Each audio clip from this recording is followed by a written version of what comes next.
Welcome to another Quantum Conversation, brought to you by AcousticHealth.com. I'm Loren Gailey, and I invite you to sit back as we enter the quantum realm, that space of the greater part of you. It is your connection to infinite possibilities, infinite potential, and infinite mastery.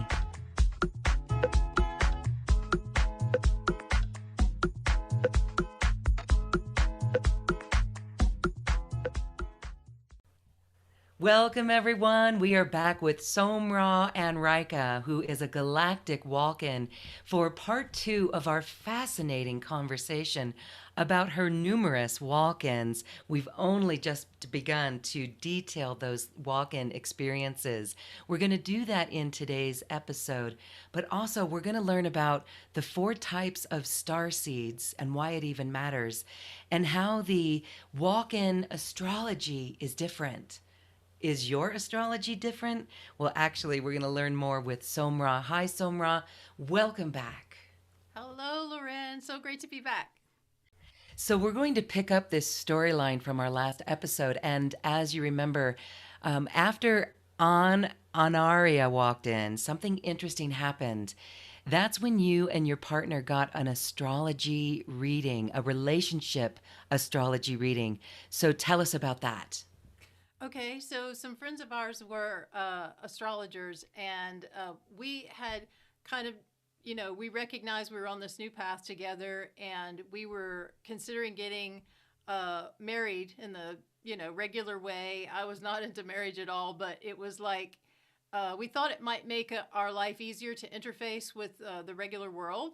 So we were going to go through with that process, and they said, well, we'll do an astrology chart for you, a relationship astrology chart. And when they came back, it was based on our natal chart. So they were like, we can't figure out how y'all are compatible at all because they were so different. And the natal astrology chart is based on your personality, the personality of your body. And as a walk-in, that may not be relevant anymore, or at least not to a certain degree. Now, I've heard some astrologers say that they can tell in the natal chart when a walk-in actually is going to happen. I'm not an astrologer, so I can't speak to that subject, although I know with a lot of astrologers I've talked about it with, they say usually after the fact, what it might show up in the astrology natal chart that a major transition could happen at this time period, but that could be a variety of things. And so anyway, we said, well, we're walk-ins, maybe that has something to do with it. So we got a channeling with one of the masters through my partner and the ET masters, and he said, we were asking about it, and he said, so what happened in your 9th year of this life? And I said, well, that's the year that I've always, often said is when I became sentient. And he said, what do you mean? And I said, well, a major change happened in that year. So I was, I'd mentioned in the last episode, there was just, basically had a horrible childhood in a lot of ways. And I didn't discover just how horrible it was till much later.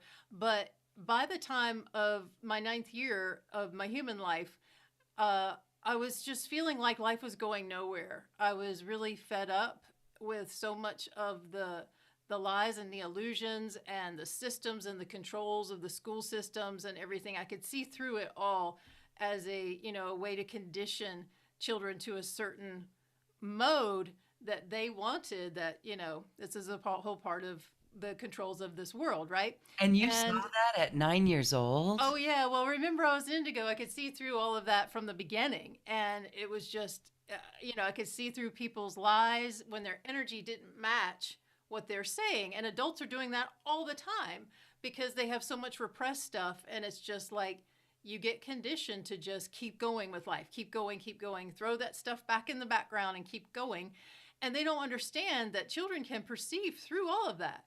The challenge is most children, if they don't have as many circuits lit up as I did, they just confused all the time. So I help people a lot with confusion trauma, what I call confusion trauma, which is locked in their aura, where they were presented with one thing, the parents, are like, do as I say, not as I do kind of stuff. And it's confusing because the psyche in those particularly those first 6 years, and especially the first 2 years, your neurons in your brain are connecting, making connections millions a second, and it's interpreting your world and how to be in the world and all of that. So if you're getting all these mixed messages, that's literally going into your brain development and your sense of yourself, your identity, and your sense of the world. And this is what most people are struggling with now and have no idea because they don't remember any of this. But in the work I do, we can get to that stuff and help to clear it and resolve the what I call confusion trauma. It's like they're just wheels spinning in people's auras and their consciousness going, I don't understand. Why is this? I don't understand. Why is that? That didn't make sense. And, particularly if there's abuse, there's sexual abuse, things like that. It's like to a child, it's like, well, I don't understand and this is awful. And so it just spins and spins and spins. So for me, for the most part, it was like, you're in a child's body. You can't do anything about it. You can't move away. You can't go get a job and take care of yourself. You have to function. But at the same time, I knew I was an adult, in a child's body, and it was just, and under the rules and controls of all of this BS that's going on. And so by that time, I was just, by 9, I was just fed up. And I wasn't doing homework, in school. I just wanted to be in nature all the time. I wanted to be away from people. That was always the case, but it just kept, escalating. And so it got to this point where I just felt like life's coming to an end. There's nowhere I can go with this. And I developed kind of an attitude, an adversarial attitude. I also had a kind of something like dyslexia.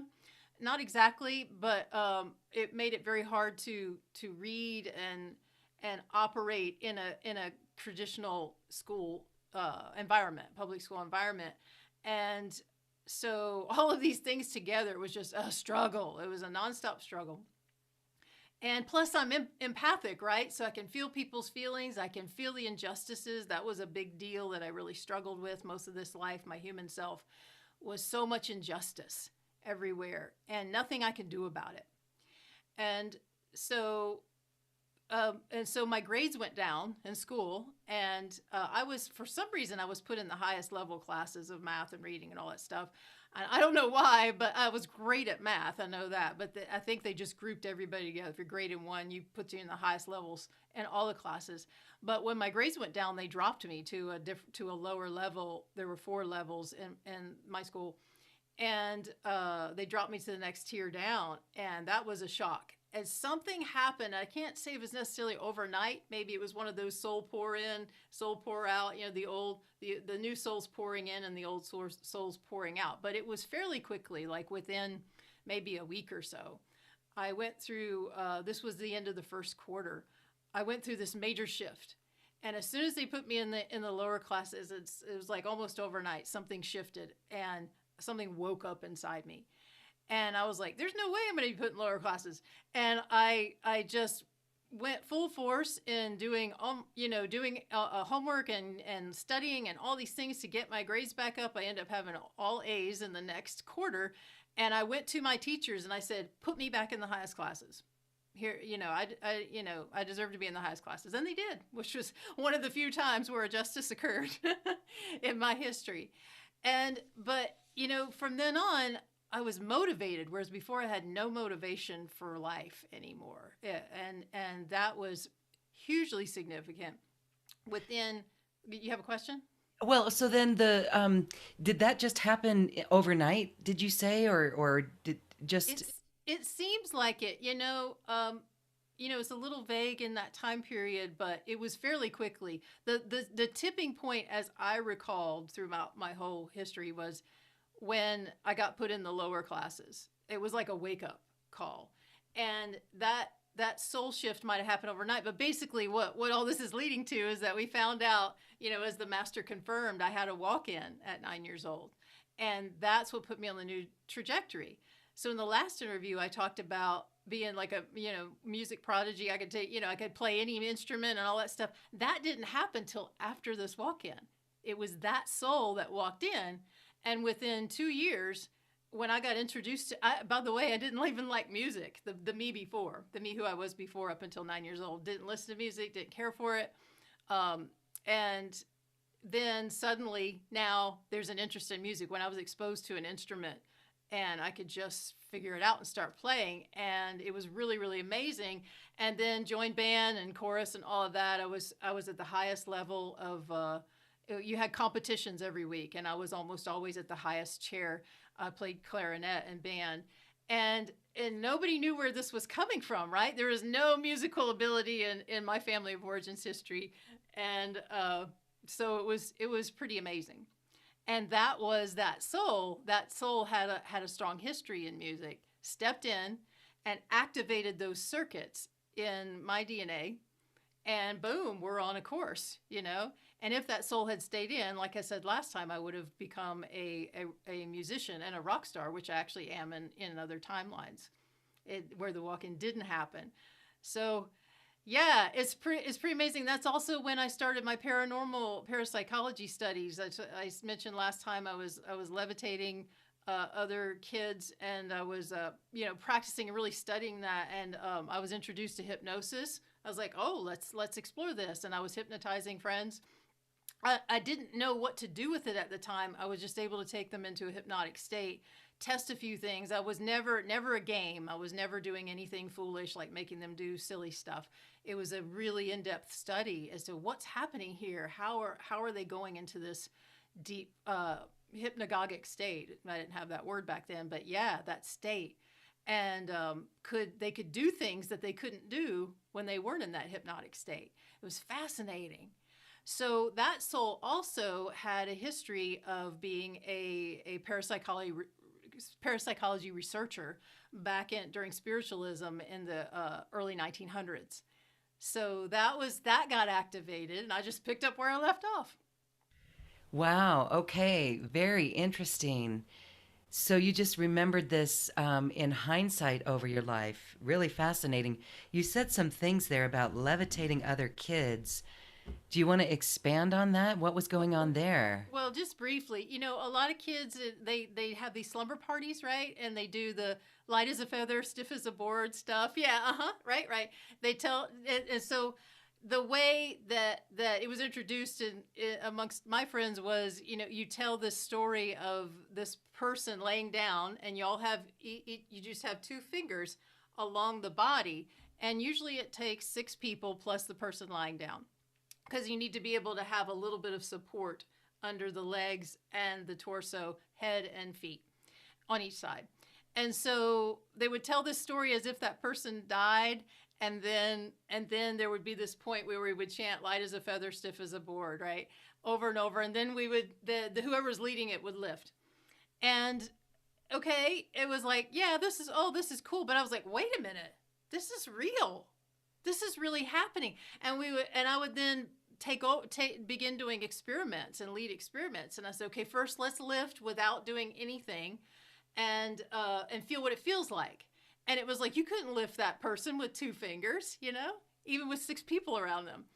And so, and being the person lying there when you're levitated, it was an extraordinary feeling. And it was like, I felt like I was flying through the roof the moment they lifted me. Yeah. And I'm like, what is this? we gotta explore. So it was like that. And then I was like, let's take out the whole story about the person dying. That's just creepy. And I began focusing on, the light as a feather, stiff as a board part, what's happening here. And it wasn't till later, when I had my next walk-in and I got deeper into metaphysics, that I once again picked up that study a little more and realized that you're basically hypnotizing the person lying there.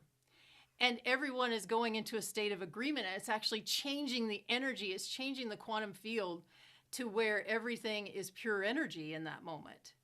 And so everyone's mind is agreeing, light as a feather, stiff as a board, light as a feather, stiff as a board. And that person lying there gets kind of into a hypnotic state and believes it. And they're not thinking about it logically. It's just, we're sinking into it. And as a leader, as I began to feel energy, and actually I was invited to speak at a university in parapsychology class 3 times around 1998, something like that, 99.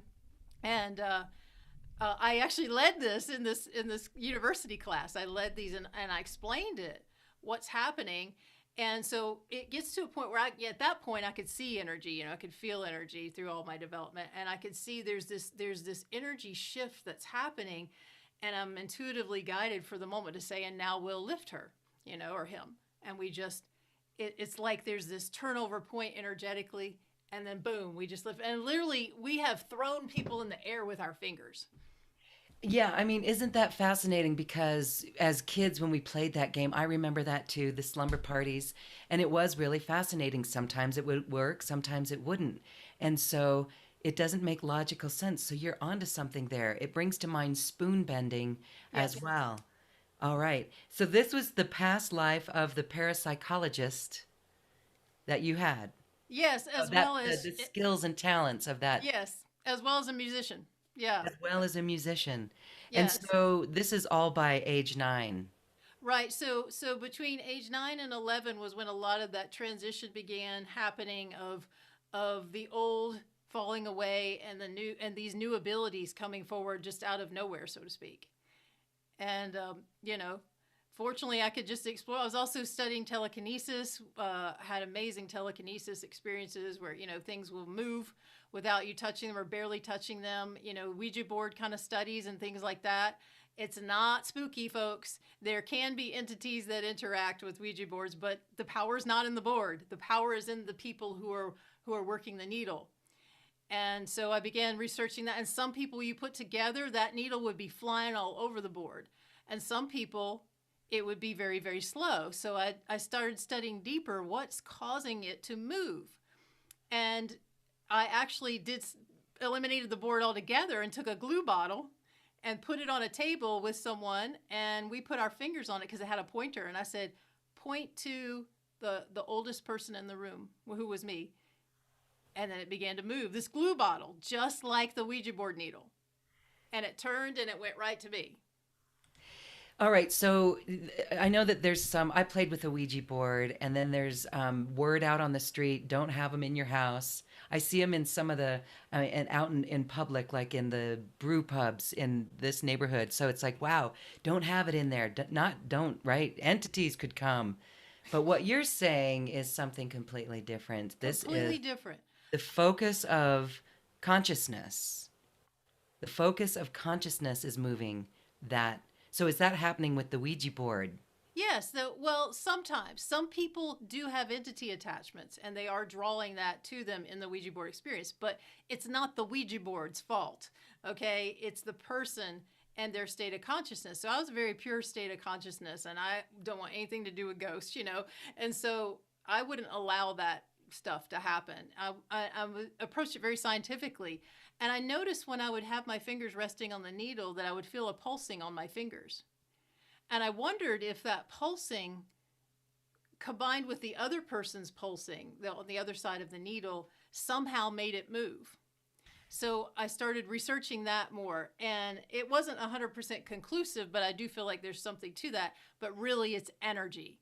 And energy, ultimately all of us are going to come to that point where we can move things with our minds without touching them. That's just natural. That's normal. It's just these abilities have been shut off systematically over the years, over the centuries. So yeah, it was that kind of experimentation. It was just, you could call it scientific in a way. It was just, okay, let's do controlled studies. So I did all of that in my, back in the other lifetime as well. And so I didn't know that at the time, but that's why it was so natural and curious to me. Okay, cool. All right. And so then how does the rest of this story play out with this walk-in? What happens Okay, next? so this walk-in takes over. I have interest in life again, and Mhm. but not remembering a lot of the suppressed abuse that I had as a child. Didn't discover that till just a few years ago, actually. And I'm actually someone with an incredible memory. Well, so Incredible memory. if you're a walk-in, do you have to take on the memories of the physical body? Yep. You Yeah. can't just like override that then. You You have to process you those. do have to still process it, and a lot of walk-ins don't understand that. I've had walk-ins say, well, my memory was wiped, or things. No, your conscious memory was wiped. Your Mhm. unconscious is still carrying all of this stuff, and it has to be dealt with. And it may feel like, particularly for me, by the time I was in my, fifth walk in that I knew was fifth, was actually sixth, I was like uh, so far removed from childhood that it seemed foreign to even consider such a thing. But yet, when it was time for that package to open up, it was all right there. It's all right there, folks. The time, there's no time. Just because something was long ago does not mean it's any less potent in your field. It is controlling your choices, your thoughts, your sense of self, your sense of self-worth, your ability to manifest, all of these things, how you relate to people, unconscious beliefs, memories, emotions that came from events that were disturbing to you or conflicting or confusing or misunderstanding. We have thousands and thousands of these in our field. And they're like honeycombs is the common term in psychology. They're honeycombed off. They're walled off. So even as a walk-in, you do have to deal with these things. Now, sometimes when the soul comes in, it will clear out some stuff. And then great, because there's a lot of stuff to deal with for most of us. But there are still certain things you do need to go through, but that's the point. A lot of people don't understand processing trauma is not about processing trauma and getting rid of stuff. It's about the learning and the wisdom through that, having had that experience, having taken on those beliefs, having those emotional charges, holding those beliefs in place in your field, and then later in life, going into that and processing it and realizing your identity got shaped around those things, and that identity is false. It's not the real you. The real you is a grand soul on an adventure in a human form.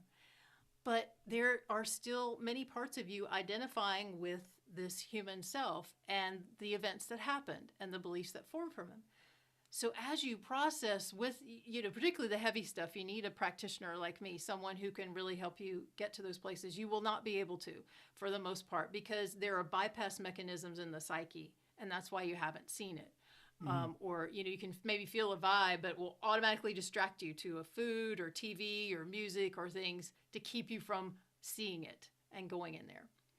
So you need to process that, and in that process, it's an evolution. This is what evolution is, okay? And awakening is, you're awakening to all of you, your whole human history, as well as your past lives and your soul self.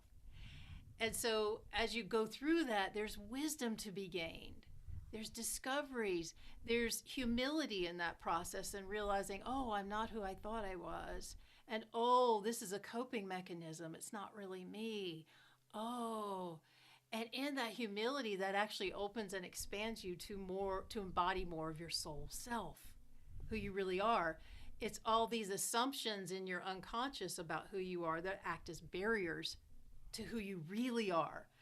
And everything you're wanting in life, the joy, the fulfillment, the expansion, the abundance, is being blocked. It's available to you if you simply soften your assumptions about yourself and who you think you are, and be willing to be open, whether you're walking or not. And that's a really major transformation happens with that. Yeah, that's a really good point. And I think what happens is in the humility, all right, how do you handle the humility without going so far off the deep end into self-judgment? Right. So that's part of my programs that I've created. The personal awakening process is one of them, because I found that acts as a major barrier. Self-judgment is so significant. So I put that, working on that up front in the program before we actually go into deeper stuff. We work on self-judgment and really building that relationship of self-validation and self-acceptance, because that is absolutely crucial. You cannot ascend if you are judging any part of yourself, by the way, folks. Okay? Ascension is total self-love. Every part of you, everything you've experienced, your child self, your teenager self, your 20s, your 30s, your 40s, your past lives, it's this culmination of 100% self-love. And you burst into light, or you do what I call the stair-step method of ascension, which is what most people are doing right now. And that's a whole other subject, all the different kinds of ascensions. Oh, well, that's an interesting conversation too. I would say that, I mean, I want everyone to write that down. Ascension is total self-love. Yes. And so if we remember that in the face of everything, would you say when you look out at the collective right now, Somra, we're doing a whole heck of a lot of clearing? Yes. I mean, we're doing it. I mean, it's in the collective. I mean, it could be in politics. It just is like a level of immaturity where, but that's within us, and so that's what's going on. And you're helping people get through it.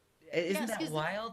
yes, what's happening in globally, what's happening in governments and all these things is an outpicturing of what's going on within the human populace individually.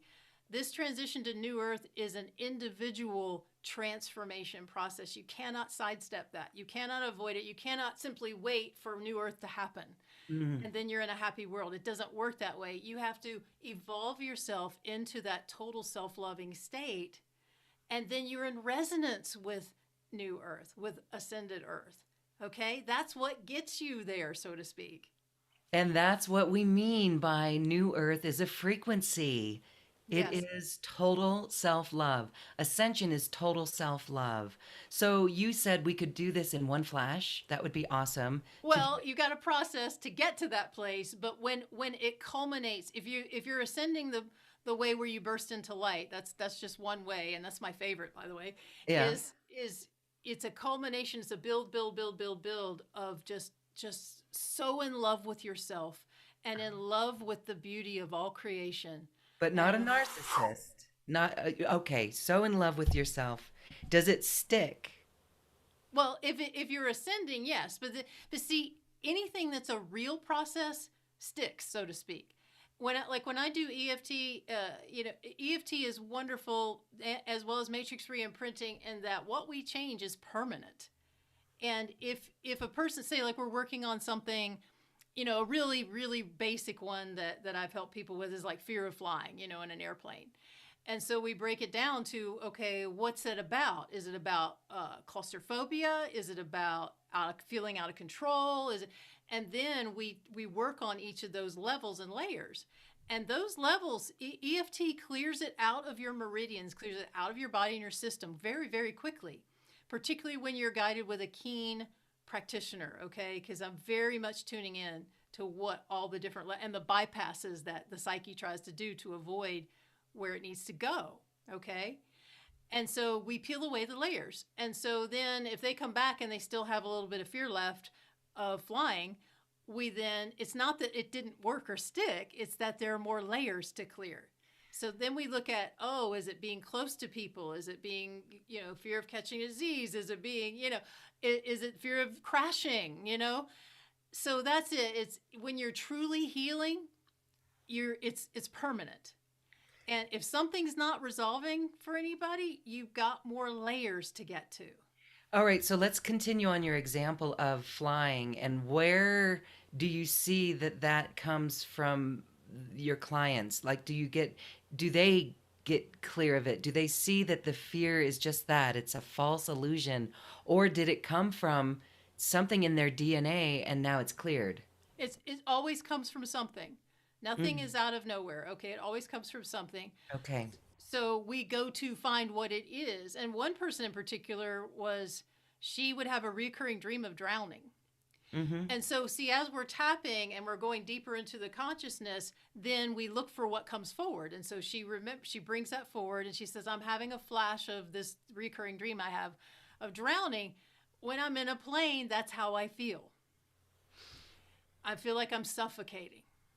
Mm. So then we tap about the dream and she talks out the dream and we clear all the emotional charge around that.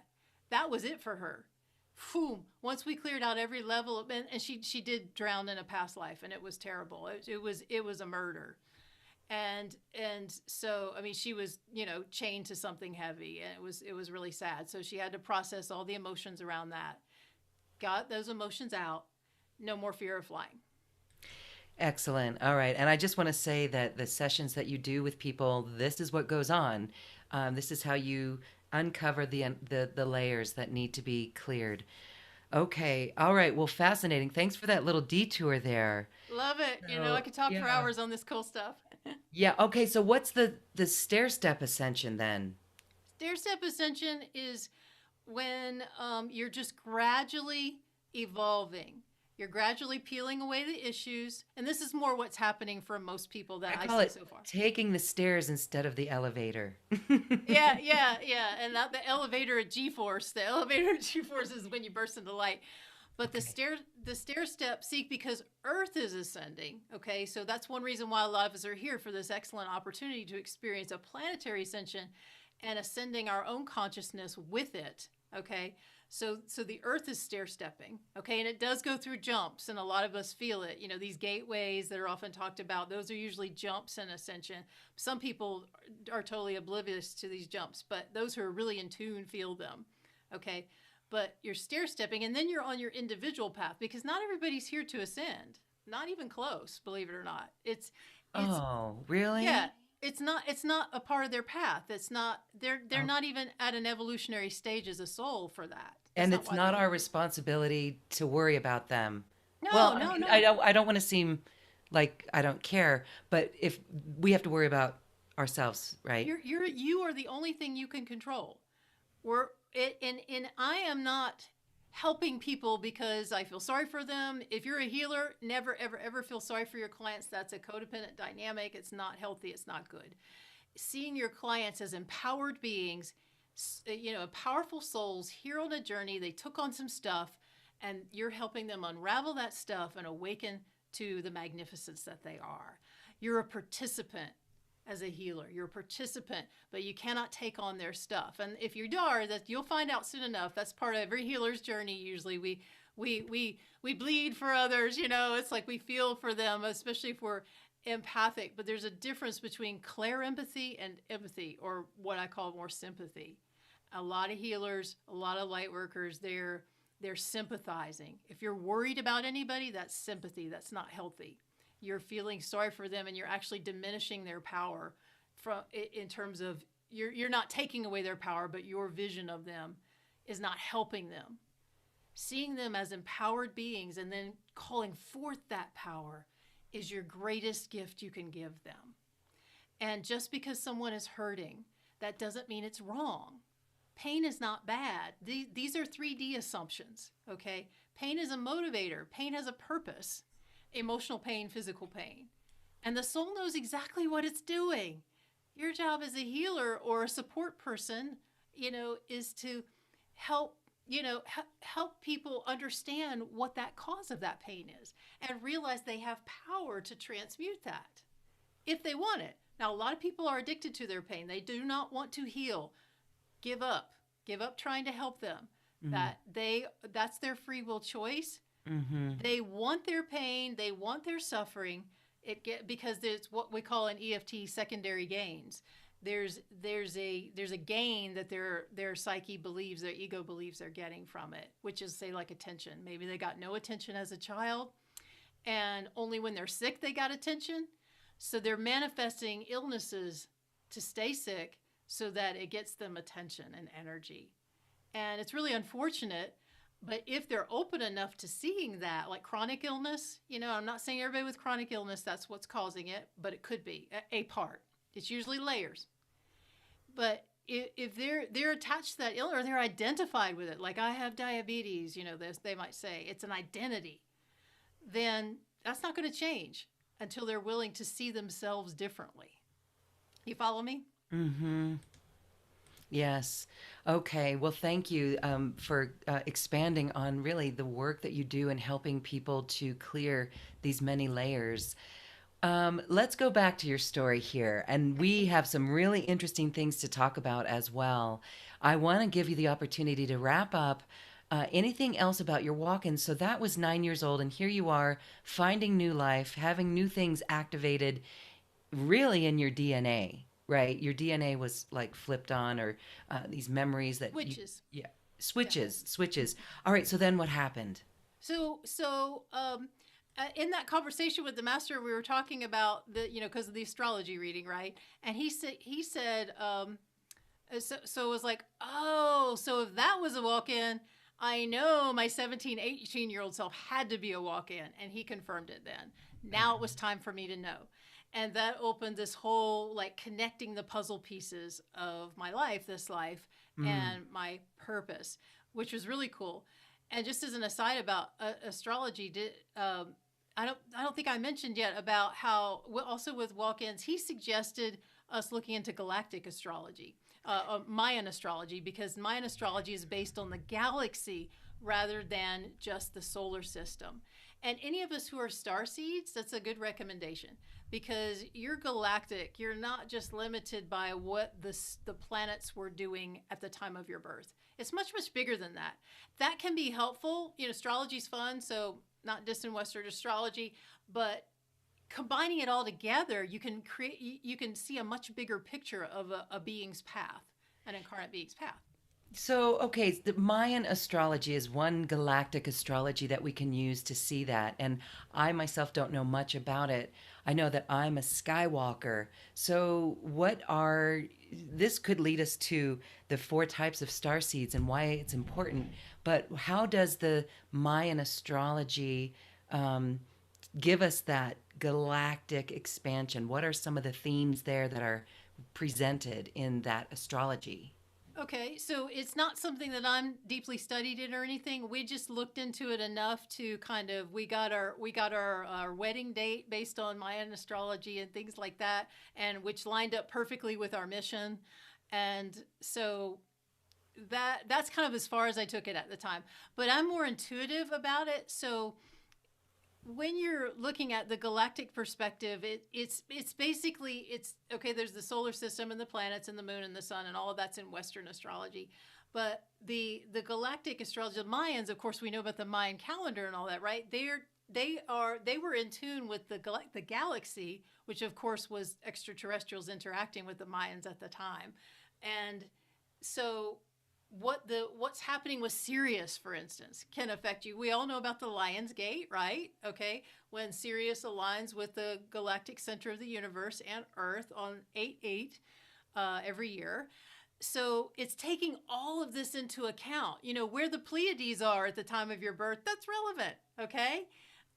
Particularly if you're from the Pleiades. So I don't think that Mayan astrology, as it is written right now, incorporates all of that, but it gets you started.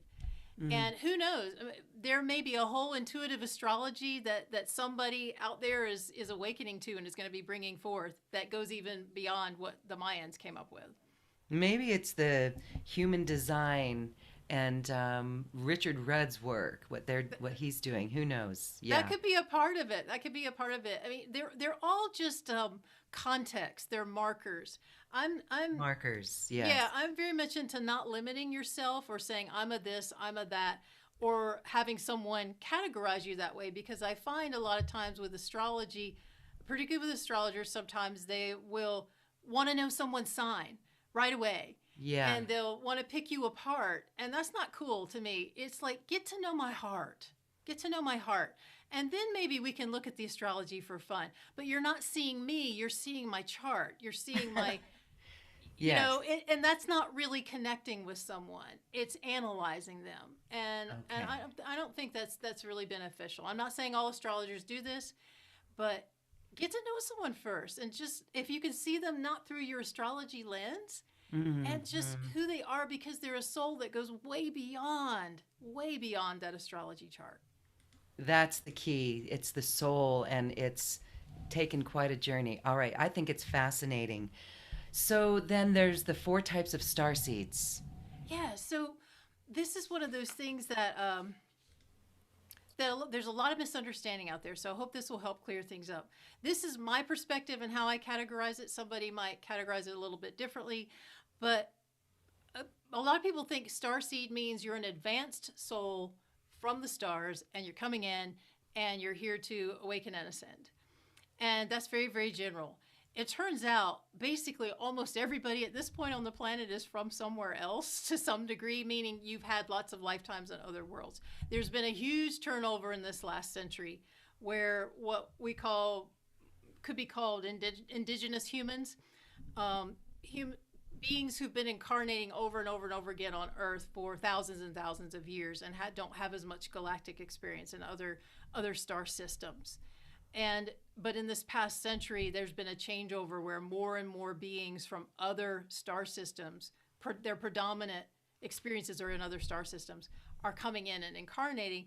And that's part of the whole point in helping the planetary transition that's going on, because you need new energies. Earth has been so stuck because it's been going round and round in the same type of philosophies and perspectives. And of course, there's also been the dark forces that have been trying to keep humanity from awakening as well. So by the prime directive, like they say in Star Trek, right? You can't go and interfere with another species directly. We're incarnating and becoming human. We're taking on the dysfunctions and the confusions that humans have in the human collective. And then we are healing them through our own personal experience, like we were talking about. We're here to heal them and own them and transition through them. And they say, like, you're becoming a galactic human, right? That's the name of one of the books. And then you're awakening your starseed self in that process. If you're an advanced starseed, and not everyone is, but if you're an advanced starseed, it's like you've done this before, you incarnated or you walked in, and you're here to transmute or transform a human consciousness, okay? From dysfunction to function, to optimal alignment with the divine ideal, or some people say the divine blueprint. We say in my collective, we say the divine ideal, which encompasses more than the blueprint. But that's what you're here to do. And so many starseeds are avoiding their feelings. You got to get into the emotions. You got to get into being human and claim your humanness, and then ascend that human. You cannot ascend this body if you're avoiding being in your body. I help people get in their body and own your body. You have to own something before you can change it. Before you can transform it. You can't own something that you're in denial about. And it feels really good to float in the clouds, but it doesn't really. Your body needs healing. Your body's holding a lot of damage and wounding from just being on Earth. Just being on Earth is traumatic, folks. You think you know? It's so backwards and upside down from the way the rest of the universe works, for the most part. It's the opposite. Yes. So then shouldn't we, this sounds like George Costanza on Seinfeld, when he started doing the opposite of what he was normally doing, his life fell into great wonder, right? He got a girlfriend, things were happening in his favor. So really we need to just start doing the opposite. And when we focus on love, it's all centered on love. And that could be hard for us to handle if we're still carrying that pain. Yes, right? you can't embody the love of your own soul presence. It can't integrate into your cells and into your quantas, I should say. Everything comes down to a quantum energy field that your body is. It can't integrate. It can't operate through your chakras if you've got all kinds of walls and barriers. And it basically, if you could see it, it's like a tangled mess of wires. And I could see that way back when I started doing hands-on healing and helping untangle those wires. And now I use even faster processes. But sometimes I still do the energy work too. I'm going into people's consciousness and untangling those wires, or a big pile of spaghetti, as some people say. That's the conflicts, the illusions, the misunderstandings, the false modeling you took on from your parents and your church and your school. All of this is this big tangled mess, and they're all over your field and in your chakras. And it's just a mental construct, distortions. Yes, it is, and it can be solved. It can be released, but it cannot be done if you're avoiding it. If you're avoiding any discomfort, if you're avoiding your own emotions, you're avoiding yourself. And you can't integrate, you cannot ascend if you're avoiding your own self. Ascension is embracing all of you and loving all of you, moving from the head to all these ideas of what you should be, what a master is supposed to be, what a spiritual person is supposed to be. All of these things are concepts. They're not true. They're not real. Move into your heart, move into your gut, your lower chakras. Starseeds, I know you don't like being in your lower chakras, but you got to get in your lower chakras and love them and love everything in there and heal it. The more you do that, then the more you're going to accelerate your evolution and your ascension. And it's going to become easier. It's going to become easier when you practice loving yourself and accepting yourself. And with all your foibles and all your stuff, it's not personal. It's just stuff that you took on to transmute. It's not that you're bad. But see, shame is the emotional energy that's the core that's holding everything up. we talked about humility, and it's hard for people to go into humility because shame is the hardest emotion to transform. And we normally can't go directly there. We have to heal fear and guilt and other things around it before we can get to that place of self-judgment. But we start by practices of self-acceptance. And I'm okay as I am. It was a misunderstanding, that judgments that people put on me or that I assumed I had to be. If you got a lot of religious programming, I see, New Earthers, they're just transferring all those old beliefs onto their new spiritual beliefs. There's a saying, same God, new crystal, same old God. They're transferring the concepts of God or the concepts of themselves and how they're supposed to be as a spiritual person into their new spiritual path and not even realizing it. And they're trying to be something they think they're supposed to be and never have anger. It's like, no, that's not how it works. You have anger. Anger is a natural biological part of your system to define your boundaries. If someone is crossing your boundaries, anger is a natural physiological, biological reaction to push them away energetically, okay? But those boundaries were crossed when you were a child. And you weren't allowed to be angry a lot of times. You were punished for it. So that got suppressed. Plus, if you got religious programming that you're never supposed to be angry, then you got all this conflict inside. Really every illness, everything that's not working could be come down to basically you've got a conflict in consciousness. Your true heart self knows the truth. And a belief has come into your consciousness that is conflicting with that. That's not true. But you're believing it and trying to hold it up. And it's mostly unconscious. That's why it's so hard to get to this stuff, folks. We got to do it. If we want to ascend, we got to do it. Wow. Okay. All right. Well, again, that's what you do when you work with your clients is you really help them shift out of those conflicts, identify conflicts in consciousness and shift out of them, heal them. And again, it's in the body. This is in the body. So it's an immaculate awareness. All right. Thank you for that little journey. Yeah, we've got the 4 star seeds. I didn't Exactly. finish The 4 types of star seeds. So, okay, yes. Right. So there's the kind of star seeds, they're from some other star system predominantly, but they're not necessarily an advanced soul. Okay, just because you're from somewhere else doesn't mean you're any more advanced or have had a ton of lifetimes.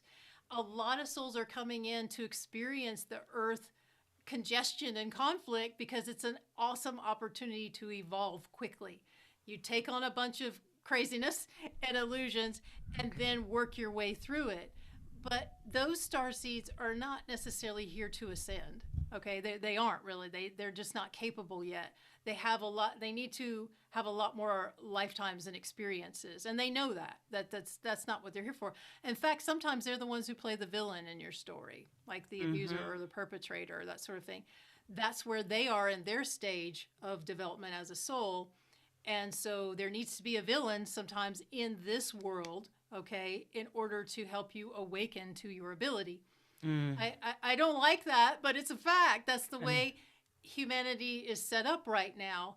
And I use the example of the Matrix. After the 20th time watching the Matrix movie, I'm like, why does there got to be a Mr. Smith? Why does there got to be a villain? But it got really clear. It's like Neo would not have discovered his ability had he not been challenged.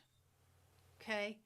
And Mr. Smith acts as the challenge, the push against that causes Neo to take action that he wouldn't have taken otherwise, and then ultimately discovered his true potential. Okay? Ultimately, we evolve out of that. On other star systems, most of them have evolved out of that. They don't need that dynamic anymore. But Earth, yeah, thank goodness. That's where we're heading, right? But Earth still does to a certain degree until you don't anymore. You don't need struggle in order to awaken. Once you make this shift, it's about the joy. It's about the adventure and claiming your joy and that being your motivator. But unfortunately, because of all the dysfunction on this planet and in our consciousnesses, we need pain usually to motivate us to make a change. And the quicker you let go of that and the more you embrace the journey rather than fight it and fight being here and all of that and fight being in a body, and just embrace it, and make it about joy and discovering your joy. The easier and the more fun it's going to be. Just shifting to the joy, shifting to the joy. Any techniques, real quick, that you have for people to do that? Shifting, just. Okay, Mhm. fairly easy. What do you love? What do you enjoy? And I don't mean necessarily an action, although it could be. There's plenty of people who enjoy things but don't allow themselves to do them because they think they're too busy or they think it's too frivolous. Never ever downplay joy, okay? If you love a warm, hot soak in a bath and with your favorite essential oils and that evokes joy in you, do it. Don't keep putting it off. Make it a part of your regular life. If you enjoy that peaceful walk in nature, do it regularly. Get in the energy of that. If you love looking at a mountain scene or a flower or a group of flowers, I'm feeling it right now. It's just so beautiful. Your favorite colors, bring them into your life. I've had clients who are like, oh, my favorite color is purple. I'm like, why do you never wear purple? Well, it hadn't occurred to me. Wear your favorite colors, please. Have them in your environment. I do property clearing too. That's kind of a side work that I do for my clients who are getting healing work sometimes, and they send me pictures of their. I'm like, why is your furniture brown when you don't like brown?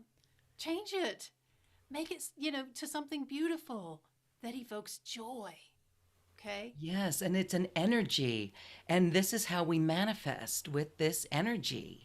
Yes, This is energy. gets It you in the creates. vibe. It goes quantum. It brings us into new earth. It's new earth creation. Solution energy is found there. Yes, yes. The solution is not found in the old thinking. The Einstein has that. There's that quote from Einstein: "You can't solve a problem with the same thinking that created the problem." That's very, very true. Mm. And most people are trying to solve their issues with the same thinking that got them into the issues. And a lot of that has to do with avoidance or hurry up and fix. My approach as a practitioner and as a mentor and teacher is not about you have problems to fix. Is the whole concept of right and wrong is still polarity. Good and bad is still polarity. If you even have the concept of fix in your mind, then you are operating from a polarity perspective. Everything has a purpose. Absolutely everything has a purpose. And a lot of people think if you were to accept it, if you're to accept something you don't like about you, then that means you're stuck with it. But the opposite is true.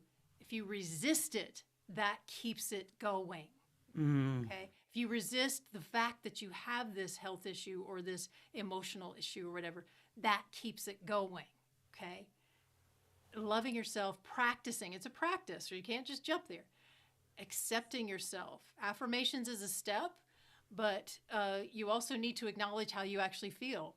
So in EFT, a lot of people think, oh, I don't want to talk about the problem. You absolutely need to talk about the problem because that's how you honestly, authentically feel. So that's why we start with the karate chop point and we state the problem and then I accept myself, or something like that. So it's like, even though I have this stomach problem, I'm willing to accept myself. So you're putting it out on the table. Even though I can never seem to get it right, I'm willing to accept that this is an illusion I'm carrying in my mind. Challenge the beliefs. Even though I can't seem to attract a healthy relationship, I'm willing to love myself. And maybe that's where it needs to start. See, these are things, and I'm listening while I'm working with someone, and I'm hearing what the thoughts are and bringing it forward. It needs to come out of you and be put on the table, and just say, okay, here's how it is. I've got this problem. I got this. I got a crappy car. I don't have much money. Blah blah blah, and I'm not happy about it. Fine, be honest. Now we can do something with that. We can transform it to the reality, but we can't do that as long as you're not admitting to yourself. And again, I mentioned 12-step programs last time. That's the key to the 12-step program. You cannot transform an addiction, food, whether it's food, sugar, coffee, cigarettes, alcohol, you cannot transform it as long as you are not willing to admit that you have succumbed to it and that you don't have control over it. That's the first step. We admitted we had a problem with XYZ and that our life's become unmanageable. So, your whole life might not be unmanageable because you're addicted to coffee, for instance, but there's a part of you that is. If you're addicted, then you're not being your authentic self. There's some part of you that's attached and not embracing your wholeness. So we got to admit it first. Now we can do something with that. We can welcome in the higher power to assist. It's really beautiful. It is really beautiful. And we're going to go on with your story and the other types of star seeds. But I just want to let everyone know who's watching or listening that on this webpage is a really great way for you to work with SomRa and have a session with her, because you're hearing what she does and how she begins to unravel that conflict in consciousness. It's really quite magnificent. Okay, so that would be the first type of star seed. Anything Okay, else? yeah. Yeah. Advanced or not necessarily advanced. They're not here to awaken. They're not here, definitely not here to ascend. Awakening is on a stage to ascension. They may not even be here to evolve all that much. The soul is, but the human may be going at what you think of as a snail pace, those of us who are rapid transformers, right? And these are often our family of origin people who aren't interested in growth or anything like that. Just accept them, right? You can, once you're not judging any of that or trying to fix people and try to, them being able to awaken and ascend does not affect you. You can ascend. You can live in the new earth, whether they do or not. They're on their journey. They're in their own world. That's a question. Some say family members are not on the same page, so to speak.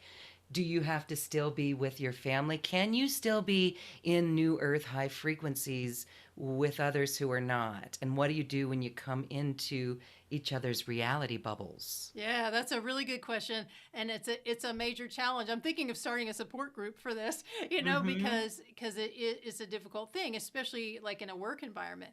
But like I said in the last interview, we're here to bring the energy up, not conform and go down with our frequency. We did But that. Been there, done that. yeah, right. But here's the thing. You got to recognize when you're triggered. Okay. So, triggered is a term in psychology and processing, understanding trauma. Okay. You have trauma. You have all kinds of little t traumas and big T traumas in your history. And so, if you are around a family member of origin, see, this is the gift. This is a part of your evolution, or someone at work or whatever who just, you just really feel irritated around them. Okay. And they're always talking about this or that that's not pleasant. So there's one thing to go, okay, we're not a vibrational match. And you're at peace with that. And you move on. You don't spend any energy with that person. That's very, very important for your evolution. Do not put your energy where it does not expand you and awaken Okay. your joy. Okay, Mm-hmm. with people or whatever, even if it's family of origin, they're not going to understand. That's part of the problem. If they understood, you would be in resonance. They would be respectful. Don't go to Okay, their house on the holidays, or do? no, if you don't want to, don't. Please give yourself permission. These are traditions that are imposed on humanity. Okay, Mm-hmm. I stopped doing Christmas 20 years ago. Yeah. Okay. It's like, I always hated it because it's like we're all supposed to smile even though all this BS is going on in the background and pretend that we're happy when, Right. you're critical and this and that, no, not going there, not going there. And I Mm. recognized that it was very damaging to my evolution. I'm here to evolve and awaken and ascend. So, but it's no fun. It does not expand my joy. Okay, to do Okay. those things. Mm-hmm. So you have to set those boundaries, folks, if you want to really awaken to your joy and your fulfillment in life. And so you have every right to, and you don't have to be mean about it. You can be completely loving. It's just like, this doesn't resonate with me. I have this whole thing. I'm planning to write a book at some point called something like, yes, you can say that. It's like, I really don't relate to the Christmas thing anymore, but y'all go have a good time. You know, you have a good time. So you can put it on an uplifting note and we'll connect later. Yes, okay, thank you. Then the next evolution in that would be take charge and create a high vibrational experience, something new, right? Seinfeld again calls it Festivus for the rest of us. That's just all in good humor. But there's a seriousness here where, if some are called to do something for their family because they say, wow, some of the greatest spiritual teachers will say, if you really want to go work on yourself, go love your family. So now the way I see that would be, can we hold this evolution in our vibration and still let in, and it must have healthy boundaries, right? So this would be the next phase. Would you say to create an experience that would help uplift them? Well, again, you have to honor their free will choice. They may not want to uplift. The There you uplifting is go. for you. Okay. Is for you, and then others have that free will choice to attune to you or stay where they're at. And we must honor that. Yeah. We're not here to convince anybody of anything. And Okay. I'm not going to put myself in an environment that doesn't feel good, that doesn't enliven and enrich who I am, that doesn't validate who I am today. Many times with family of origin, they want to hold you in that old vibration. They keep projecting it on you that you're this, and they treat you like a child. A lot of times, the parents and so forth, that they keep rehashing the past. That actually, it's very hard to deal with that, because understand, folks, trying to be a certain way and actually being it is two different things. And if you're trying to match some ideal, I would never tell people to go home and love your family. That to me is, it would be more like, if you're going to be around your family, notice your triggers and take that as valuable information and go process it. There you go. That's great. And it's not hating them or anything like that. It's It's about embodying respecting your your, love. yes, it's about respecting yourself and energy. Yeah. I get that. And so that would be like the next level. Once someone is able to truly know that they are loving themselves completely and setting boundaries, healthy boundaries, then they can take that. It is a high level evolution of Yeah. mastery, really. Later, Yeah. later, later. Right. And truly, the truly advanced ascended masters, like the ET collective I'm with, you know, it's about refining. And as you move more and more into mastery, you're refining. And it's like, where do I want to put my energy? Do you want to keep putting it in a place that's not being received? You just hit brick walls. Do you want to keep, don't, and Okay. from a psychology, human well-being point of view, it is not healthy to put your human self in an environment that is degrading to you, Okay. that is not acknowledging your power. And to keep doing that, you're slowing down your evolution. Beautiful. Unless, if you're doing it consciously and going, oh, okay, I just got triggered there. Make a Yes. note. I'm going to go process that. There's some Mm. people that do interact with their family of origin just for that purpose, That's a but good very limited. perspective. Yes, that's a very good perspective. Pay attention in that way. Thank you. Yeah, yeah, Yeah. yeah. So that's what I'm just big into, choose what feels right for you. Hmm. But if you're avoiding something, that means, if you're afraid, that's a trigger. That's something for you to heal. And it's not about eventually being so you can be around anybody. That's not what you're here to do. You're here to be around the people who are in resonance with your evolution and where you're going. And that may or may not be those people of your family of origin. Great. Thank you for that. All right. It's very helpful, I know, for so many. All right. So the first, it could be an advanced star seed, but not necessarily evolve You're to off the wake up. planet. Yeah, yeah. And usually those are the not advanced star seeds in terms of their soul evolution. Not Um, advanced. Okay. yeah, and then there is the second kind, which I call, they're not advanced necessarily or an old soul either, but they are here to wake up to some degree, not necessarily a full ascension.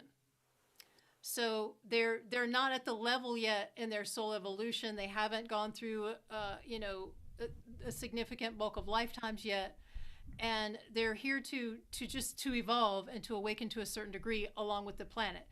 But they're going to probably, they're going to drop the body and die like the normal way, I say the common way over the last several thousand years that most people do on Earth.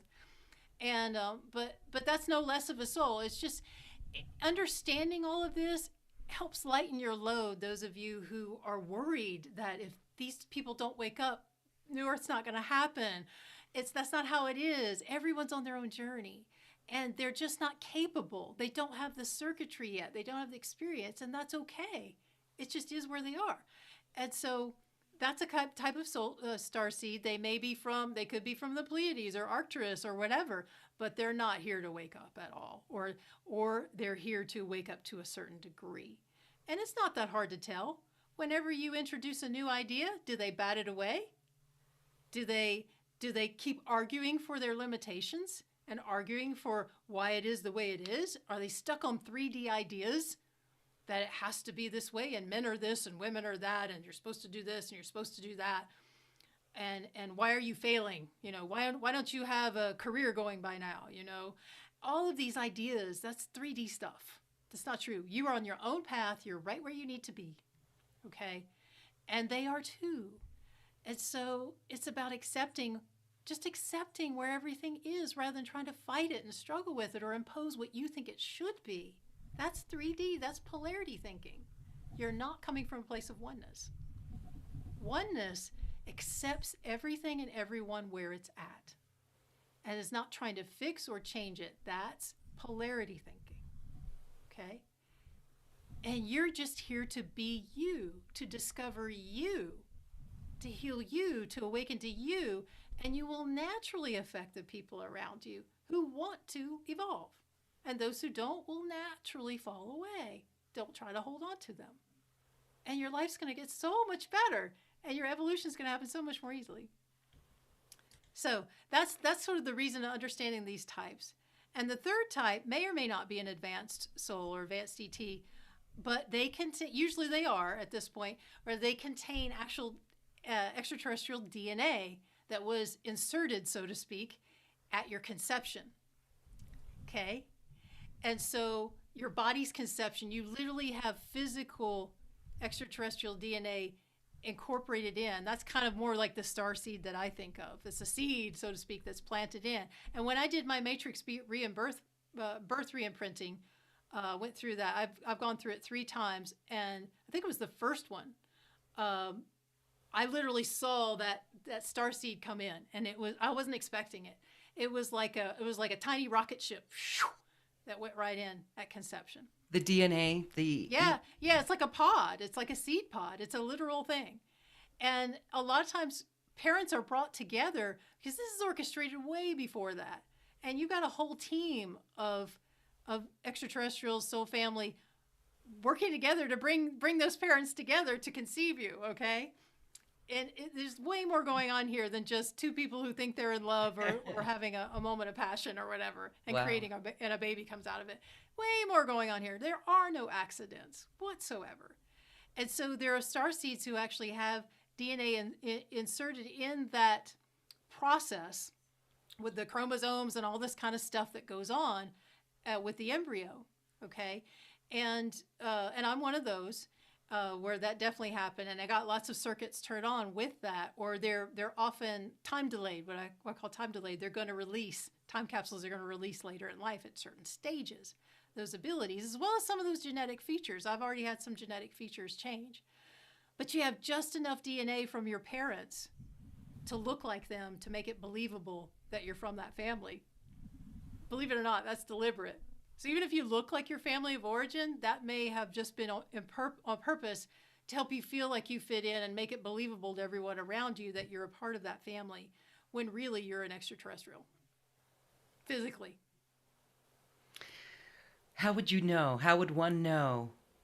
It's kind of an intuitive thing. Like anybody listening, if you got chills and you're like, I've always known, that sort of thing, that's probably a clue right there. I'd say that's happening right now for many, yes. Yeah, exactly. That would be my first guess. You could have it confirmed from certain practitioners. It's not necessarily something that I intuit, but I do know people who can. But most often it's about you discovering it from within yourself. If this lights up something inside you, and excitement, enthusiasm, it's a good chance that you're onto something, that there's something in this for you, that you probably do have some some extraterrestrial DNA, and you know you're actually from another place. I mean, I knew that. I'd look in the mirror and I'm like, when I was a kid, and I was like, I was left on a doorstep by extraterrestrials. Of course, we called them aliens back then. But loving extraterrestrials, by the way. Big difference between the grays and the ones that did all the abduction and stuff. Those are negative ETs. Those are very few in the galaxy. Now, Hollywood wants humanity to think that it's a hostile universe through all of their movies, and that there's scary aliens out there. That is actually very, very few. That was a deliberate thing planted to keep humanity asleep and afraid of connecting with their star family. And the rest of the galaxy interacts with each other. Earth is very shut off. Now, it's happening all the time. It's just not publicly known. There are extraterrestrials full-blown extraterrestrials walking among us. Wow, that is a really fascinating topic. Can we come back to that one? Yeah. Because I want to interject. In Lake Titicaca, there is a museum, an alien ET museum, and it was from this area that the locals, in their tongue language, they would remember ships landing there. And so in this museum is a stone replica carving of what one of these beings look like, and it looks just like E.T. And we've heard that even the creator, who was the guy who created E.T.? Steven Spielberg? Steven Spielberg. Steven Spielberg. The movie E.T. The movie yeah, E.T. back in the 80s. Yeah, back in the 80s, who we all saw and loved. That's what you're referring to. It's a higher frequency being, or it's someone from the love frequency. But this was in the museum, and it was said that Steven Spielberg saw that museum. He was in that museum, and that was the inspiration for E.T. Isn't that fascinating? It is. And there's a whole subject about, Hollywood and all that kind of stuff. But yes, so many things are based on reality. The show Star Trek Yes. was, a lot of those episodes are channeled. And they're literal, if they're definitely metaphorical for what's really going on, most of them. But Gene Roddenberry was a genius and really brought in a lot of that stuff, as well as many of the other writers. They were channeling. Sometimes they didn't even know they were channeling real stories about real beings. Oh, yeah, right. Okay. Love Star Trek. Okay. Yes. Now, there's still the fourth to go, but did you want to add anything about the aliens walking around among us? This is the DNA insert, right? Or do you mean something there's else? that, but there's actually they literally grew up, lived on another planet, and they are secretly here, so to speak. They're walking among us and look just like us. Now, Omnik Onek, the Venusian, her story is that she came on a spaceship and they came in through Tibet, through the monasteries in Tibet. Isn't that an interesting thread? And they acclimate to the altitude, to being in a physical body in the high altitudes, and then they're able to move around on the earth. That's fascinating. I'm getting chills on that. Yeah. I mean, and really in ancient times, there's, like the Bible even talks about the giants, okay, that walked amongst the earth. There's been all kinds of species on this planet, and the giants are very literal.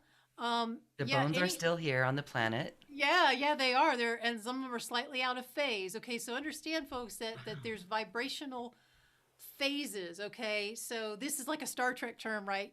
With something slightly in a different frequency where most people can't see them.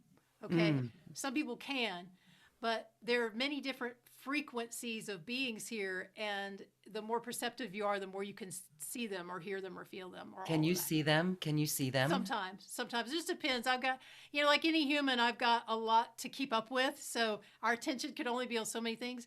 But yes, it's usually a vibrational feel. And most people can feel that I am. This body was born in this planet, but the rest of me is very little to do with it. And they can feel, that I'm not from here, so to speak. But yes, it's a vibration, or there's a slight shift in the eyes. Like sometimes you can see, particularly those who are from the Pleiades, they have slightly different eyes a lot of times. But people just, will pass it off. Oh, they're foreign or whatever. They don't even think about it. But no, they're extraterrestrials walking around. Sometimes when you see a really tall person, absolutely striking, beautiful, I mean, that happens. I was at Esalen with someone, and Uh-huh. we were like, that person is ET, is an ET. Yeah. Is this what we're talking about? And what are It they could, here for? or it could be they have a lot of ET genetics, long and Okay. lanky. My body Uh-huh. is tall, long, and lanky, very much like I am in the on the space station, as well as my eighth dimensional self, which is my highest version of self, SomRa. And so I really relate to that form, and the body will sometimes emulate that to a certain degree. Often really short people, around 5 feet, 5 feet two. I'm like, Pleiadian, I recognize you. Almost always they are. There's a Pleiadian species that's around 3 feet tall, and beautiful beings. They ascend. They're very awakened and advanced. Sometimes these people are fairies. They're have predominantly fairy lifetimes, and that's one reason why they incarnated in a short form. But yeah, it's a vibe you can feel, and it just depends. I mean, it's a case by case whether we were born from the stars, or they were born in a physical body, but they have ET DNA, and they're expressing those characteristics. Yeah. Okay.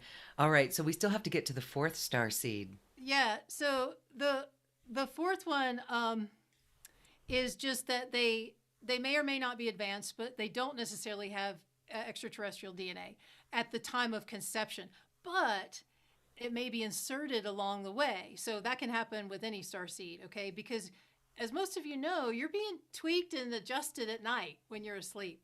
And some people are even wake up and it's happening, or they're having dreams of it, or we're really aware.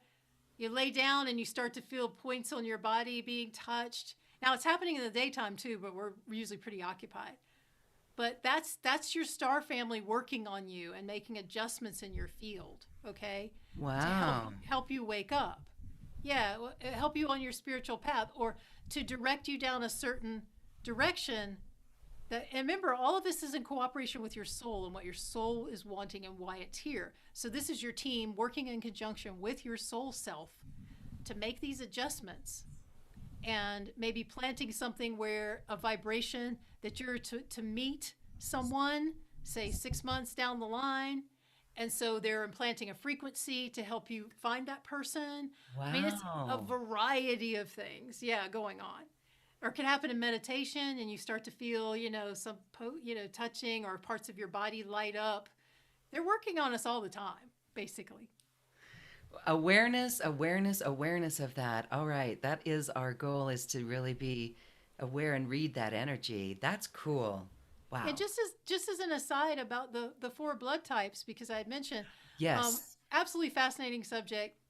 I won't elaborate too much, but I always knew in my inner knowing that the four blood types have to do with extraterrestrial origins.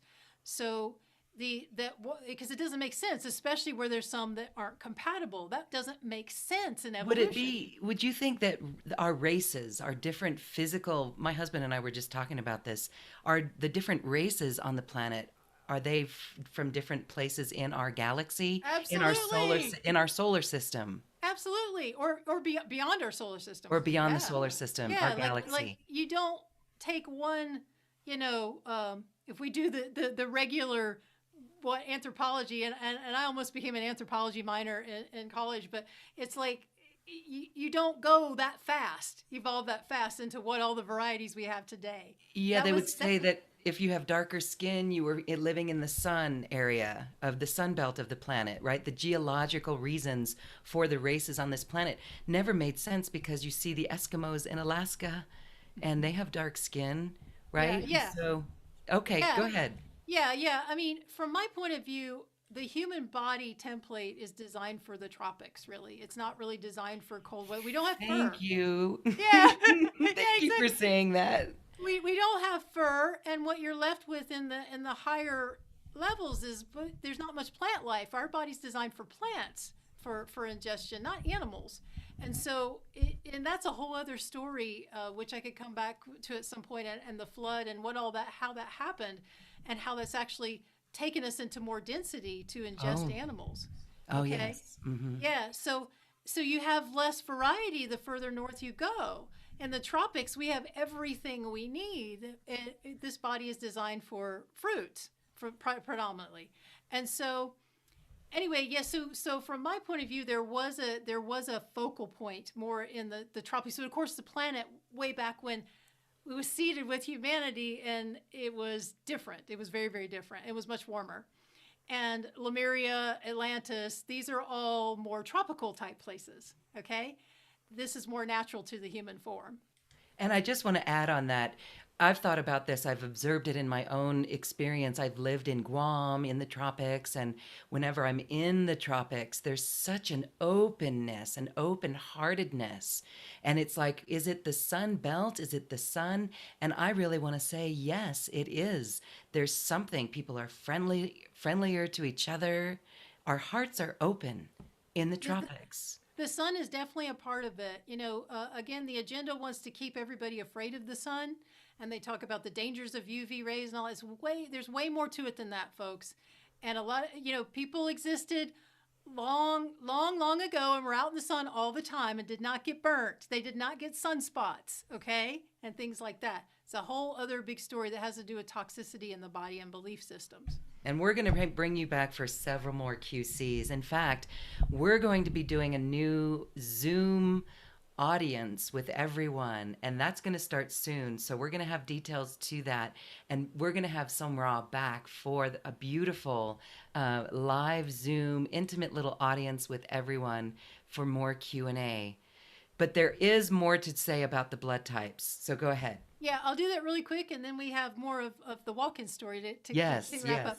So I did get it confirmed in conversations with my ET Ascended Master mentors that the 4 blood types they're basically 3 predominantly seeding races way back millions of years ago, the beginning of what we think of as humanity now, which wasn't this exact form.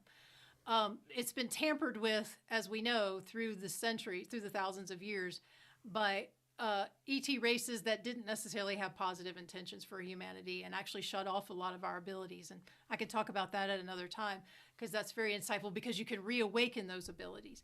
They stripped our DNA down to 2 strands, which we know is originally 12 strands, and all that kind of stuff. So anyway, the template way back in the beginning, Pleiadian, Sirian, Arcturian, okay? Type A blood is predominantly Sirian, type A blood.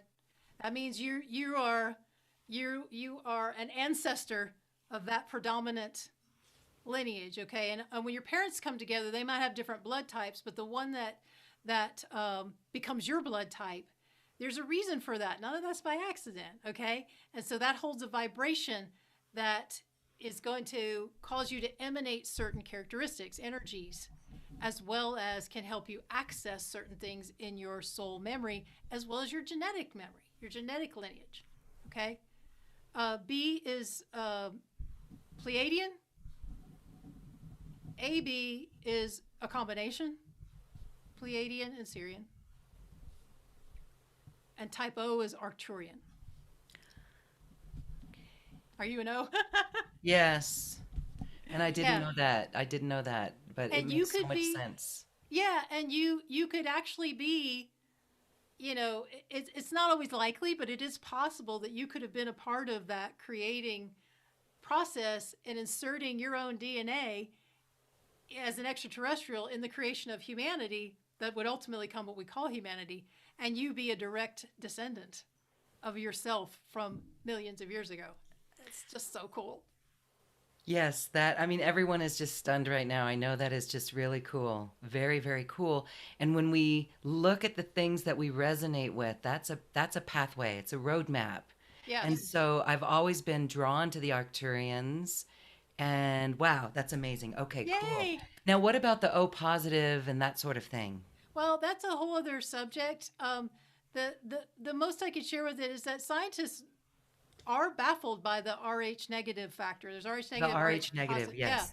Yeah. Mm-hmm. Yeah. So Rh positive has to do with the original seeding, the original race that humanity is. Rh negative has to do with more recent interference of extraterrestrials, whether positive or negative intentions. Hybrids? Yeah, you could say hybrids. The more, well, they're different races that are have different individual agendas. So basically, it's the last 30,000 years or so that they have been. There wasn't an Rh negative factor much prior to that. Okay, they brought that in, and it's Oh, kind of messed with our genetics a little bit. interesting. Yeah. Fascinating. All right, so the blood types. That's a really great tip for everyone. Go look up your blood type and figure yourself out. We can still be a part of all these other star systems. It's just what is predominant through the blood, right? And there's what your body is. There's what your body is versus your soul self. I'm predominantly Syrian. Okay, that's where most of my lifetimes have been, or that's what's most in resonance that I'm bringing forth here now. Okay, but my body's different in terms of the blood type. Plus, I've got genetic. I know that I have genetics from other lifetimes that I've lived that have passed down. There's no direct lineage you can find, but I was one of the giants back in Greece. What became the ancient Greek gods, if audience doesn't know, those were real giant people. They weren't gods or goddesses, but to the little people on earth, it looked like they're almighty. They're huge. I was almost 30 feet tall in that lifetime.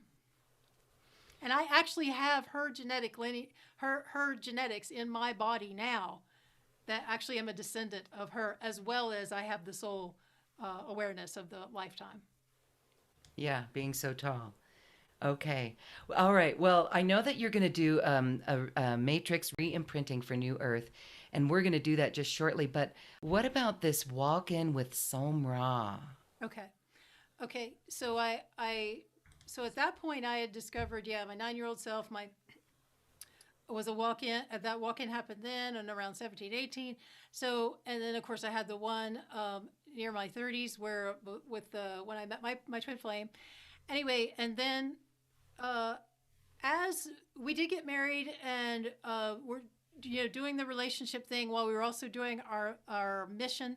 We were doing groups together, channeling groups together. I would channel sound. He would channel the masters teachings. I would do healing work on everyone while the channeling was going. And it was pretty cool. It was really a neat time. But personality wise, we weren't meshing very well. We didn't know what the problem was, but we didn't have the language at the time about triggered, but basically we were constantly triggering each other. And I had read about twin flames prior to that could happen, where basically your stuff is constantly, your buried issues are constantly reflecting, as well as your power, So a lot of people think you're supposed to find your twin flame, and that's just not the case at all, okay? There's so much out there, and it makes people feel like inadequate sometimes. I'm helping some people, they come to me, I'm like, how am I ever going to find my twin flame? It's like, you're not necessarily here to do that. It's a specific type of planned relationship to catalyze awakening and for a certain mission. It may or may not work out, folks, and that's not a failure. And that's ultimately what happened with my partner is I felt like a failure. I failed on my mission and all of that. But as souls, we were very compatible vibrationally. Okay, it means basically you're at the same vibrational frequency, and that's what makes you a twin. Doesn't mean there's only one out there. It's about a vibrational match on a soul level. But on a personality level, there were a lot of things that didn't mesh up, and so it was a struggle on a regular basis. And so we would separate and come back together and separate and come back together, and it would be beautiful, and then there would be conflicts again. And so what we didn't discover necessarily how to resolve this at this point, but what happened was, about a year and a half later, we ended up getting new walk-ins. So that was to try to keep things going better. Basically, we got the higher selves of the walk-ins we had, and that was SomRa, okay, that came in. So SomRa is my eighth dimensional self, who's a much, much, much, much, much, much more advanced being. And as that being came in, and An'Ryka walked out, I was able to then have access to a whole lot more of who I am. And that was just the beginning, and a whole lot more capability in where this mission was going. And he got to walk into. So This now happened. tell us about that, because did you guys plan it? Did you invoke the higher self? Did it happen together? What happened? It was coming to the point where we were going to break up completely. Mm. And so this was kind of like a last ditch measure, I think, with our teams. All right, it's like, okay, these two aren't working out. Let's try the, others. And so we just, switch out. And so it just happened. It just happened. And we weren't sure that the new souls were going to resonate because we were in a separated state at that point. But things evolved and we came back together on a whole new level that was profoundly beautiful that we couldn't access before because we were so busy being challenged and triggered all the time, right? And just trying to make things flow, plus dealing with unconscious things we didn't know we had at the time. We discovered much later both of us had a lot of abuse in our childhood history that was buried. And it wasn't until years later, after that was resolved, that we could actually harmonize again. And that was what was causing a lot of the underlying conflict. There are still personality differences that we just don't operate in those contexts. But for the most part, now we actually ended up divorcing and separating, but now we are best friends. It's amazing. But what we did was we took out the context of romantic relationship and stopped trying to make it that like everybody thinks with twin flames. And it's now a beautiful, beautiful relationship of friendship and soul connection and embodying and really continuing our mission and helping each other awaken and expand. And at the same time, doing some of our work together as well. So a lot of times twin flames, they're coming together as business partners, or they're meant to come together as friends, not necessarily a romantic relationship or sexual relationship. So any of you thinking about all that, it's just like, stop imposing 3D viewpoints on stuff. That's what humans are doing all the time. Okay, stop imposing those 3D impressions on ourselves. And Okay, what you're told, how it's supposed to be. There is no supposed to be. It's whatever works for you. beautiful. Okay, SomRa, we are going to bring you back again for a couple of more episodes because it's fascinating. And I'm sure that we can all see there's so much more ground to cover. So, what we'd like to do now is a matrix re-imprinting for New Earth. Tell us a little bit about that, and then let's go on that journey. Okay, so matrix re-imprinting, as I mentioned last time, with the in the special offers, we've got a beginning of life reset. We also have a matrix re-imprinting session, and that you can get with me if you want. And so this is a process, a rapidly transformational process that's usually pretty fun. That was born out of EFT, tapping on specific points, where we're actually go into what's called the matrix field, a field of consciousness where an issue is or a goal is. So there's several different techniques within it. Like there's future self matrix reprinting. I do that. Ancestral healing, past life healing, you could do with matrix. But with a collective group like this, and I've never done this before with a group, so this is really fun. We're coming together with a common goal. And as we know, when there's, the two or more are gathered kind of thing, we accelerate the manifestation of that. And I know anybody listening, I'm pretty sure, wants to be on New Earth, right? You want to be on a more harmonious version of Earth. And there are many, many, many versions of Earth. And we're on our own individual timeline of Earth. To me, there are as many universes as there are people, okay? And then there's a collective one where we're coming together in a common resonance.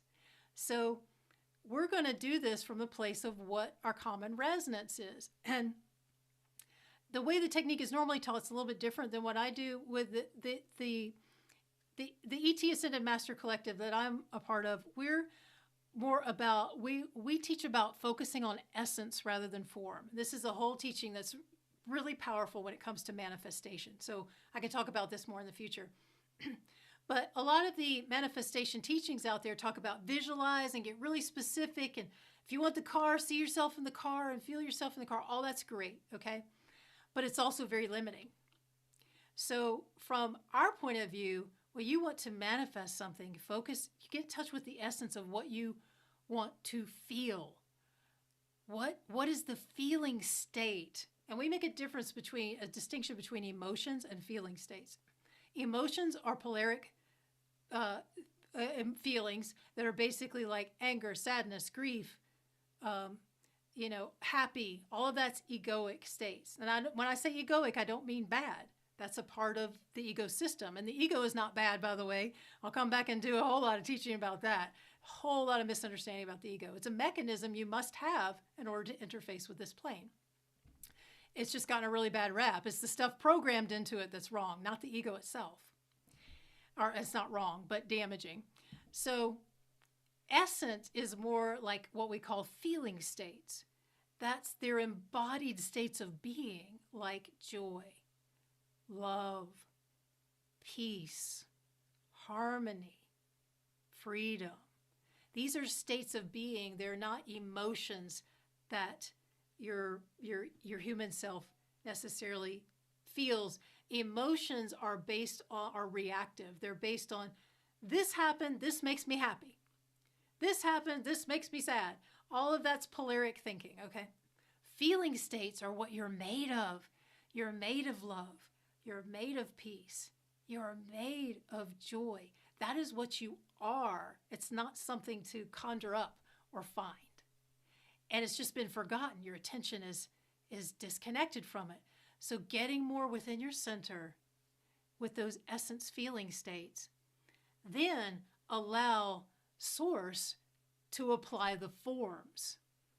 Rather than you trying to manifest a form that you think it should be, an earth that you think it should be, you don't know. This is a part of having humility, right? You don't know, but you do know you want to feel peace. You do know you want to live in a peaceful world. Focus on peace, not what you think that should look like outside. Okay? This is where your power is. And this is within you. It is not dependent on forms. You can feel absolute peace right now, no matter what's going on in the world or around you. I'm not saying it's easy. I'm not saying you can just snap your fingers and be there. It takes practices. That's what spiritual practices are for, to cultivate states of being. Okay? They're not discipline and all that kind of stuff. It's to cultivate because you've been going down a certain track. This is to get you in the new track. You have to keep practicing it until you've created a new groove, and now you're in it. So this process that I'm going to take us through is about connecting with that essence. And then we're going to see it, and then we're going to step into it. And we're going to bring more of that back with us to the now moment. Sound good?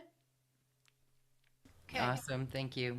So everybody, we can't go wrong when we're dealing with essence. So anybody, whatever those four are really great ones to choose from. Whatever resonates most with you.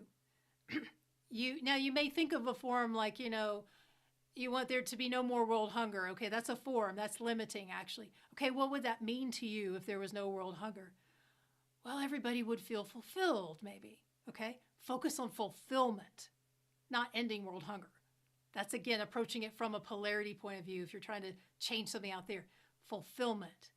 So you're living, your version of New Earth is everyone is living in a fulfilled state and just expanding upon that. It might be harmony, maybe, or peace. Maybe something that's meaningful to you is you want more flow in the world and people stop judging each other and fighting and misunderstanding each other. Okay, harmony. Harmony is the essence to focus on. Or peace. Joy, if that's something that's really meaningful to you, you're someone who's just, it's like you look around, it's like, gosh, so many people are not living in joy. They're just miserable. Okay, maybe your version of New Earth, the predominant thing is everyone is living in a state of joy. They're living their joy, or their passion in life. And so that would be the essence that you could choose for this. And it's all going to work together because we all have a different puzzle piece in bringing forth this new earth. Sound good? Okay. So once you have whichever one you pick, and don't worry if you choose peace, then that doesn't mean you're not choosing joy. They're all connected, okay? Just choose the one that's most meaningful for you. And I'm going to guide us through this process. You'll have your eyes closed. And so go ahead and close your eyes now, and I'll direct you through each step of this. Take a few deep breaths and let them go.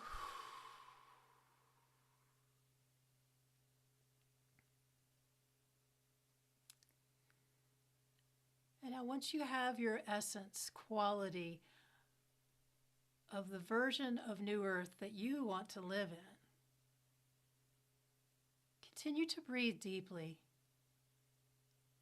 and aim to relax into that state of being, feeling it within your own body. What would harmony feel like? Peace or joy, whichever one it is. Allow your attention to rest on your center and aim to feel it to whatever degree you can.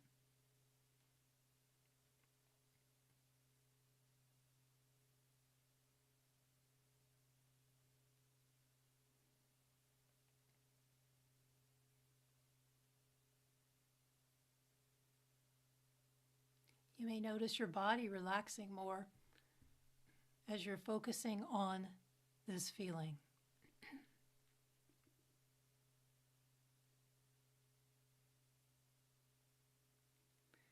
And now see in front of you a large movie screen. If you're not particularly visual, that's okay. You can imagine it or just kind of feel into it.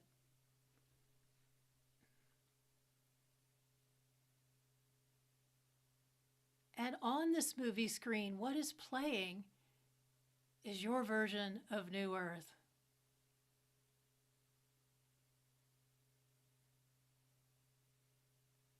Notice what it looks like. Colors, images, how people are interacting maybe. What's the air like? What's the ground like? What are the plants like? Don't study it too hard. Just relax and notice.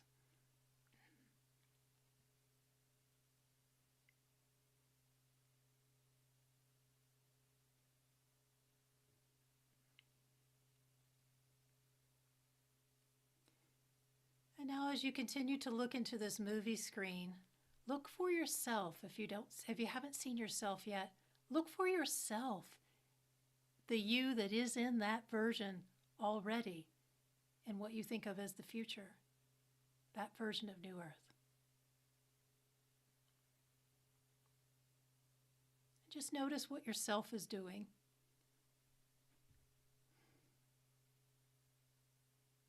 How are they interacting? How are they flowing with what's happening around them?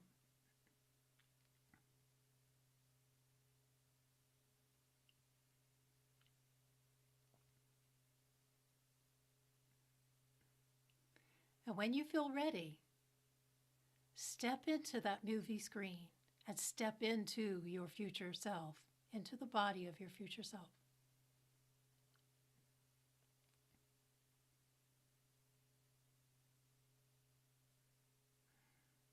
And the you that is sitting here in this meditation, aim to feel that future self all around you, and you are inside of it.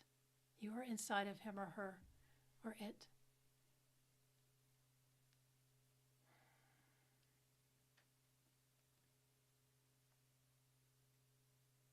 What are you feeling emotionally? Just notice. Notice the air around you. Is it clean? Is it fresh? Notice the aromas in the air.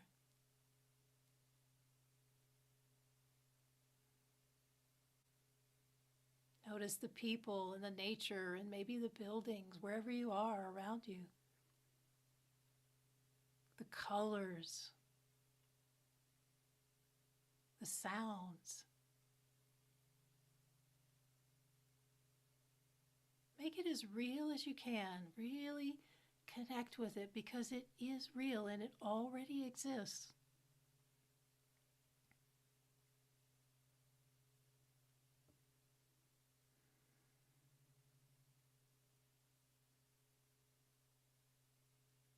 Notice how everyone's interacting and how you feel.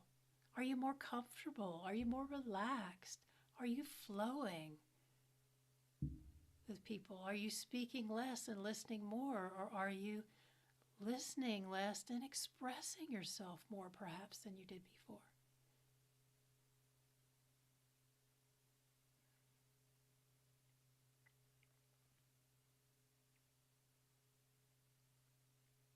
And once you connect with these positive states of being and this positive experience around you, your optimal version of New Earth, you sitting in the meditation, put both hands on top of your heart, one on top of the other.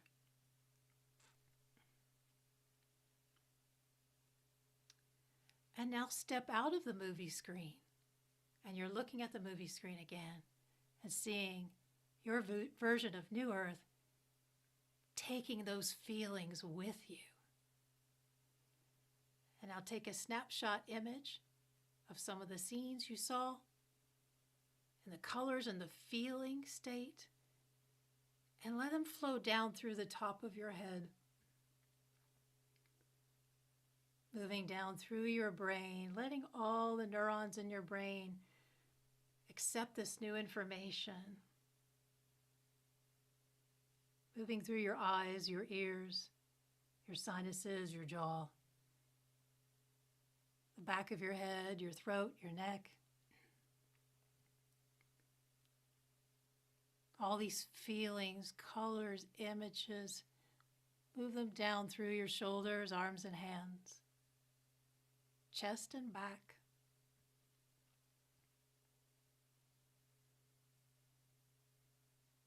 And allow them to flow down through your torso, through all your internal organs, all your bones and muscles, getting your body attuned to this version of New Earth.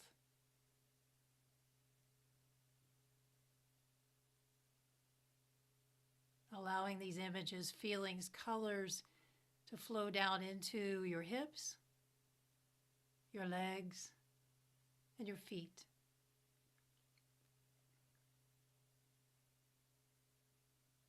Let every cell of your body dance and sing and feel soothed in this new energy, feeling states.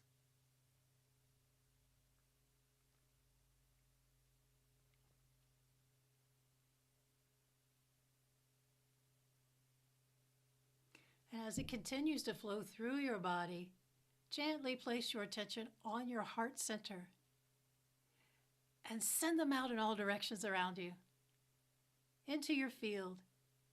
These feelings, images, colors expanding with every breath, getting bigger and brighter, more richer, more fuller, expanding out into the universe.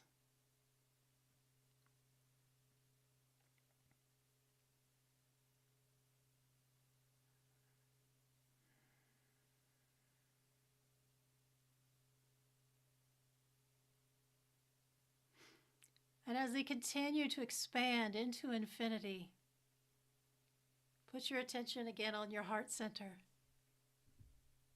and affirm to yourself, this is my reality. It is so. And so it is.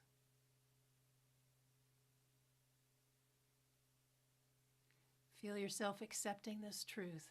Feel your body accepting this truth. Your version of New Earth is real, and you've now brought it closer to you.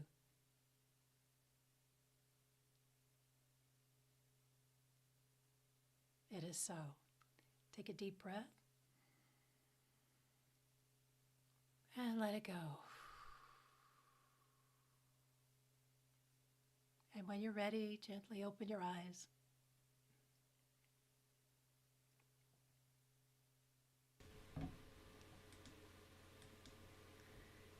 Truly embodying the frequencies of New Earth, attuning to New Earth as we went through that beautiful process and the feeling, the essence of that feeling that we wanted to behold and hold, I realized it's already within us.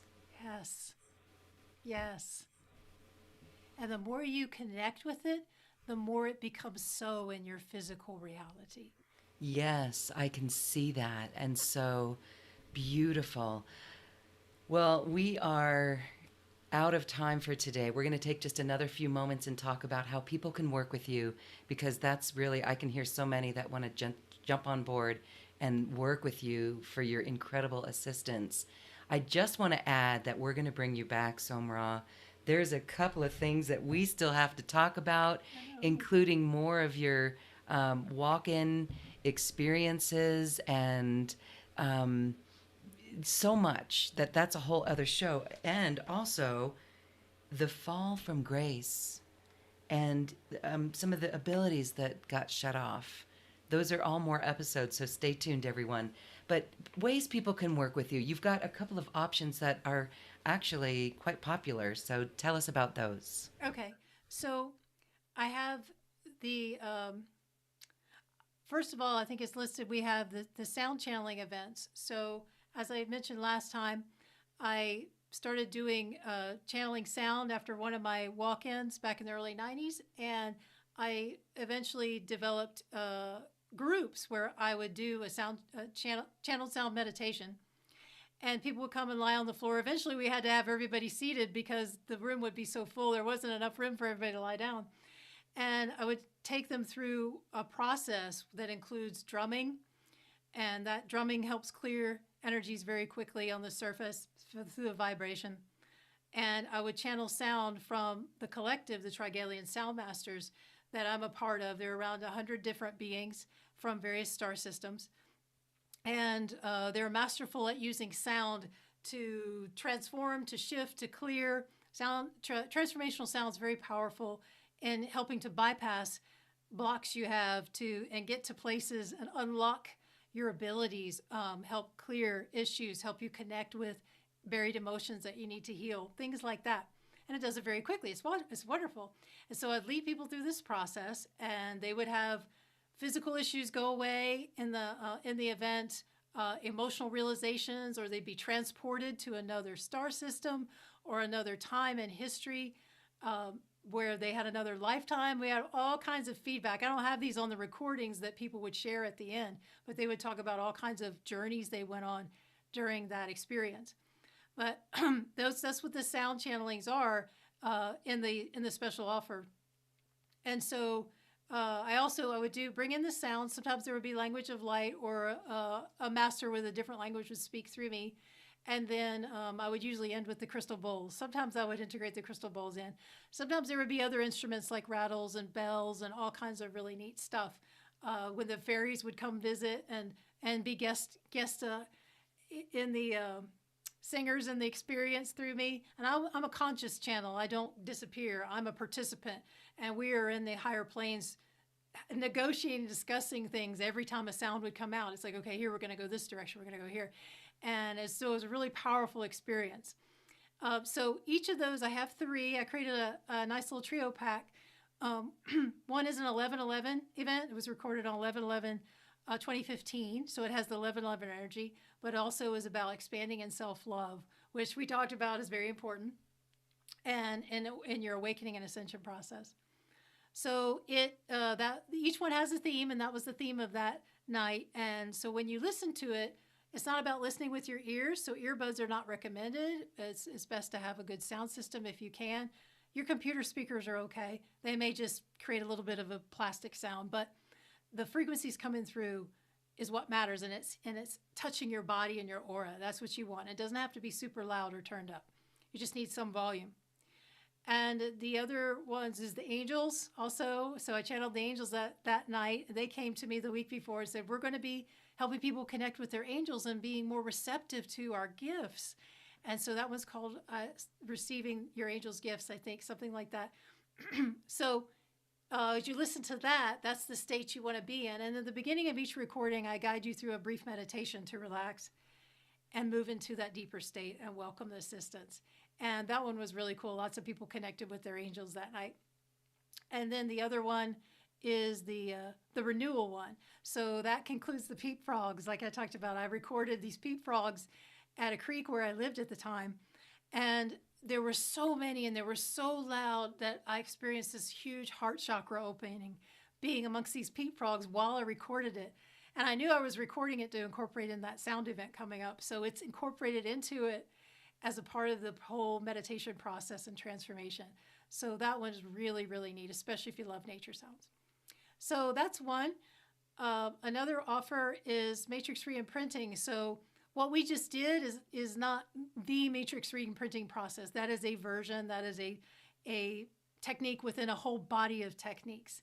And so when we try to go into deeper states and heal things, particularly from the past, but even when we're trying to manifest, because matrix re-imprinting can be used for goal manifesting as well, but we will connect with the past and where you're being held back from that goal manifestation.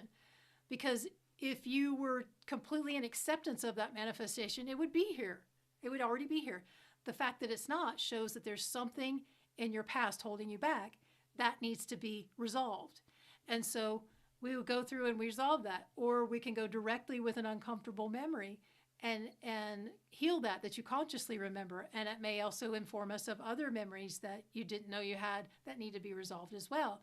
And this is an ongoing process. You know, you can have many sessions with me and we can just unravel everything in your life that has been a conflict, a discomfort that was left unsaid, incomplete, and resolve it all. But it's not about us imposing what we think it should be from here. It's about going in and helping your younger self with what he or she needs and literally developing a communication and a relationship with your past self. And this is like inner child work, but it's more than that. We can go to adult points in time as well. And there's a whole process of matrix birth re-imprinting where we rewrite your birth, but there's also where we can go into your adult self and heal anything that's left unresolved there. So we go in, we develop that relationship, and we find out what that self wanted that he or she didn't get to have or experience, or what was the conflict.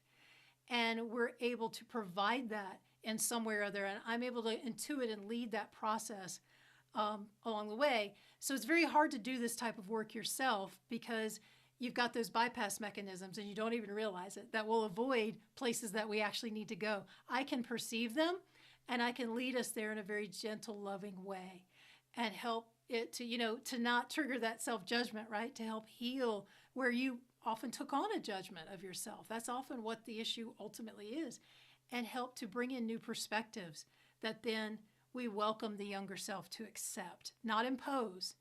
And we only work with what your younger self is ready. And it's a real person. He or she still exists. You have thousands of them all in your field. I perceive them all. There's no point in denying it. They're there.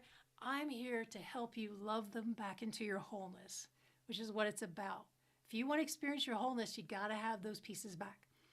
And the key is what you buried with them, which was your joy, your wisdom, your own self-validation, your own self-acceptance. You gave it up for what they thought of you, those other people, authorities, parents, church, whatever. And it's time for you to reclaim that back. And that's where your power is. So we're ultimately reclaiming your power with every single piece. And the cool thing is, the more you do this, the more we work together on this, the faster it happens. And stuff heals on all different levels. There's also a technique that works with entire themes, like a belief in lack. There's a specific technique within matrix re-imprinting where we can help heal all of your aspects that believe that at once. That is super cool, So abuse, anything like that, and all the sub issues that come from that. I'm very skilled and experienced in working with all of that and help you change your quantum field, and we literally imprint it into your now, similar to what we just did with New Earth, and the new feelings. And now it doesn't change your history. We're not about changing your past. Your soul chose it to happen the way it did for a reason, for wisdom and understanding it was gaining. So in matrix re-imprinting, and it's the unique energy work I do apply with it, we're reclaiming that experience and evolving you more quickly through it. the reason that your soul took you through it in the first place. You start to understand now, and the puzzle pieces of your life come together, and everything begins to make sense, and you will become more of your wholeness steadily, regularly through this process. So I love, love, love this technique. And by the way, I don't have a special offer for EFT. That's one of my go-to techniques. Very powerful. If you want that, instead, if you love EFT, just book a matrix re-imprinting session and we can do EFT, or we can incorporate both. So I just wanted to let you know that that was an option. And I also have the beginning of life reset, which is, it's been found that the energy you carried in at birth from your parents, as well as other conflicting things that your parents and your family environment were experiencing, affected you and the development of your baby body. And it literally went into your DNA and went into your baby body. And so if your mother carried depression, that went into you. You know, if she was fearful, that charge of adrenaline ran into your body all the time. And you may be somebody who's jumpy and you don't know where it comes from. And so we look for all kinds of things and heal them and resolve them. And we start from the very beginning of conception and work with the sperm and the egg. And if you watch the video on the special offers page, I explain it more, and help clear the energy around them and get them in harmony with each other, vibrational harmony. And then we move forward month to month and heal everything. And we find that as we get to the 7th, 8th, 9th month, there isn't much left, because the issues that you took on then were built on the foundation of the issues of the conception and those first few months. As we heal those, the others fall away. You're on a new timeline, and where those problems don't exist anymore. So we don't change the fact that you're born, just like we don't change what happened to you in matrix re-imprinting. We change how you interpreted yourself. We change the perspective and give you resources you didn't have back then. And then we imprint that into your current quantum reality and change your universe. Because everyone's in their own universe. You really, really are. That's not just something that sounds really neat. It's really true. You're in your own hologram, and you have the power to shift it and change it, but not by trying to change your past. You need that. You have lots of timelines of past. So it's basically just putting you on another timeline, and you gain the wisdom of what you experienced from the one you originally remembered. So that's what that's like, the beginning of life reset. And I get you as far as we can in that session. It may take more than one. Also, I'm trained in matrix birth re-imprinting. If you want to move forward, then could go into the birth and rewrite the birth, which is very important, a very different process as well. Can also do matrix re-imprinting for the mother who gave birth, and we can rewrite how that birth went. And that is profound for mothers. And it often changes the well-being of your children, even if your children are adults. It changes the relationship with your children now. So if you have conflicts, that can help heal a lot of that. If they have health issues, it can heal a lot of that. So that's all within a matrix re-imprinting session, whatever stands out for you that you want to work on. And beginning of life reset. And the other is an evolution booster, what I call evolution booster. And that can be a number of different techniques. We can do EFT, we can do matrix re-imprinting. It can be more educational about your spiritual path and metaphysics, and like wanting to understand certain conflicting teachings out there and how do you put it all together. From my vantage point, I can hold it all. It's not about who's right and who's wrong.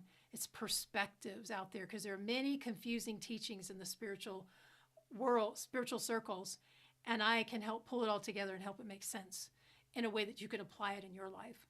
So there's that, mentorship in that respect. It can be healing. It can be a number of things. I'll be bringing forth energy work too, whatever you need, but it will need to be in a focused context. So choose one issue or one thing you want to know for us to start with if you want an evolution booster. And be ready to work, be ready to transform. You got to bring your energy. I bring myself 100%, and we're going to get you where you want to go as close as we can as possible to whatever goals or healing you want. Beautiful. Thank you so much for that, SomRa. It really is galactic therapy in consciousness. Ooh, that's cool. That's what came to me as you were sharing just the great transformational experience from this sort of session. It is a high level of therapy. It's galactic therapy, cosmic therapy, soul therapy, something like that. All right. Thank you so much. Our viewers and listeners can find all of the access to that right here on this webpage. And SomRa is so generous with her time that you can get right in and book a session if that's what you'd like to do. So check out those options. And again, SomRa, we thank you for that. And we will have you back because, my goodness, again, I've got a whole list of more things to talk to you about. And then we're going to get fun and we're going to have a Q&A live on our new Zoom audience. Stay tuned, everyone, for that. We'll get you those details, but you'll be able to join us on Zoom live with SomRa for your own questions answered. SomRa, as we say goodbye, I just want to give you a quick moment to share your final thoughts. Gosh, final thoughts. Folks, if you want to get to the key that's holding up all of your issues, all the things you're struggling with, go for self-validation. Go for self-acceptance, as we talked about. In some ways, there's nothing more important than working on that. And wherever you have a glitch, wherever you have thoughts that are putting you down, or I should have known this already, or should have done this already, or that was so stupid. A master does not think that way, folks. An awakened being does not think that way. And I'm not saying you should be a master or anything like that, so don't take that to judge yourself either. We're all where we're at, and just accept where you're at, and then you can move forward with that. But you can't as long as you're fighting and in conflict with yourself. So that would be a big key. And also the humility is something that I find is a barrier for a lot of folks, and not having the humility, because the mind really tricks us into thinking, I've read all these metaphysical books. I know I've been on this path for 30 years, 40 years or whatever. And that's great. And your soul knows a whole lot more. And if you just simply accept that your heart and your soul knows way more than any book could ever tell you, okay, this is your key right here. The heart is the gateway to your soul self. That relationship is the most important relationship to cultivate, including the relationship with your human self. All of that in harmony, you're going to skyrocket in your evolution and your awakening and ascension. You may be awakened in some areas of your life, but not in all. I don't claim to be fully awakened. Even with all my mastery, all my awareness of who I am on the space station, I don't make that claim for myself or anybody else. There are parts of me that are still awakening. Think of it that way if that helps you. Parts of you are awakened. There are other parts of you that aren't. And when you accept that, then you can work with the parts that aren't and help bring them, elevate them to that higher state and that greater truth that you are. A magnificent being, magnificent soul on an extraordinary journey called human life and beyond. Thank you, thank you, thank you, SomRa. This self-acceptance leads to self-love. And this is an awakening to our own love and the love that we radiate. Thank you, thank you, thank you. You're welcome. Thank you. Thank you for this opportunity. Much love to everyone. You're on your journey. Your journey is important, and we're glad you're here on Earth. Yes, we are. Thank you. And namaste. Namaste. Thank you for listening to this quantum conversation, and thank you for dancing with us to the cosmic heart. As we raise our own vibration, we raise the vibration of the planet. This show is dedicated to you and all awakening hearts, as we are here to shine our bright light and amplify our love. Access all quantum conversations, special offers from our guests, and online healing retreats by visiting acoustichealth.com. I'm Loren Gailey, and from my sacred heart to yours, I honor your magnificent love and light.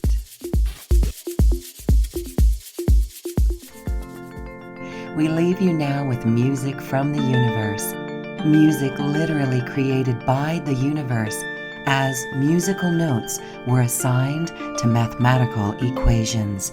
The result is this beautiful music, available at acoustichealth.com. Namaste.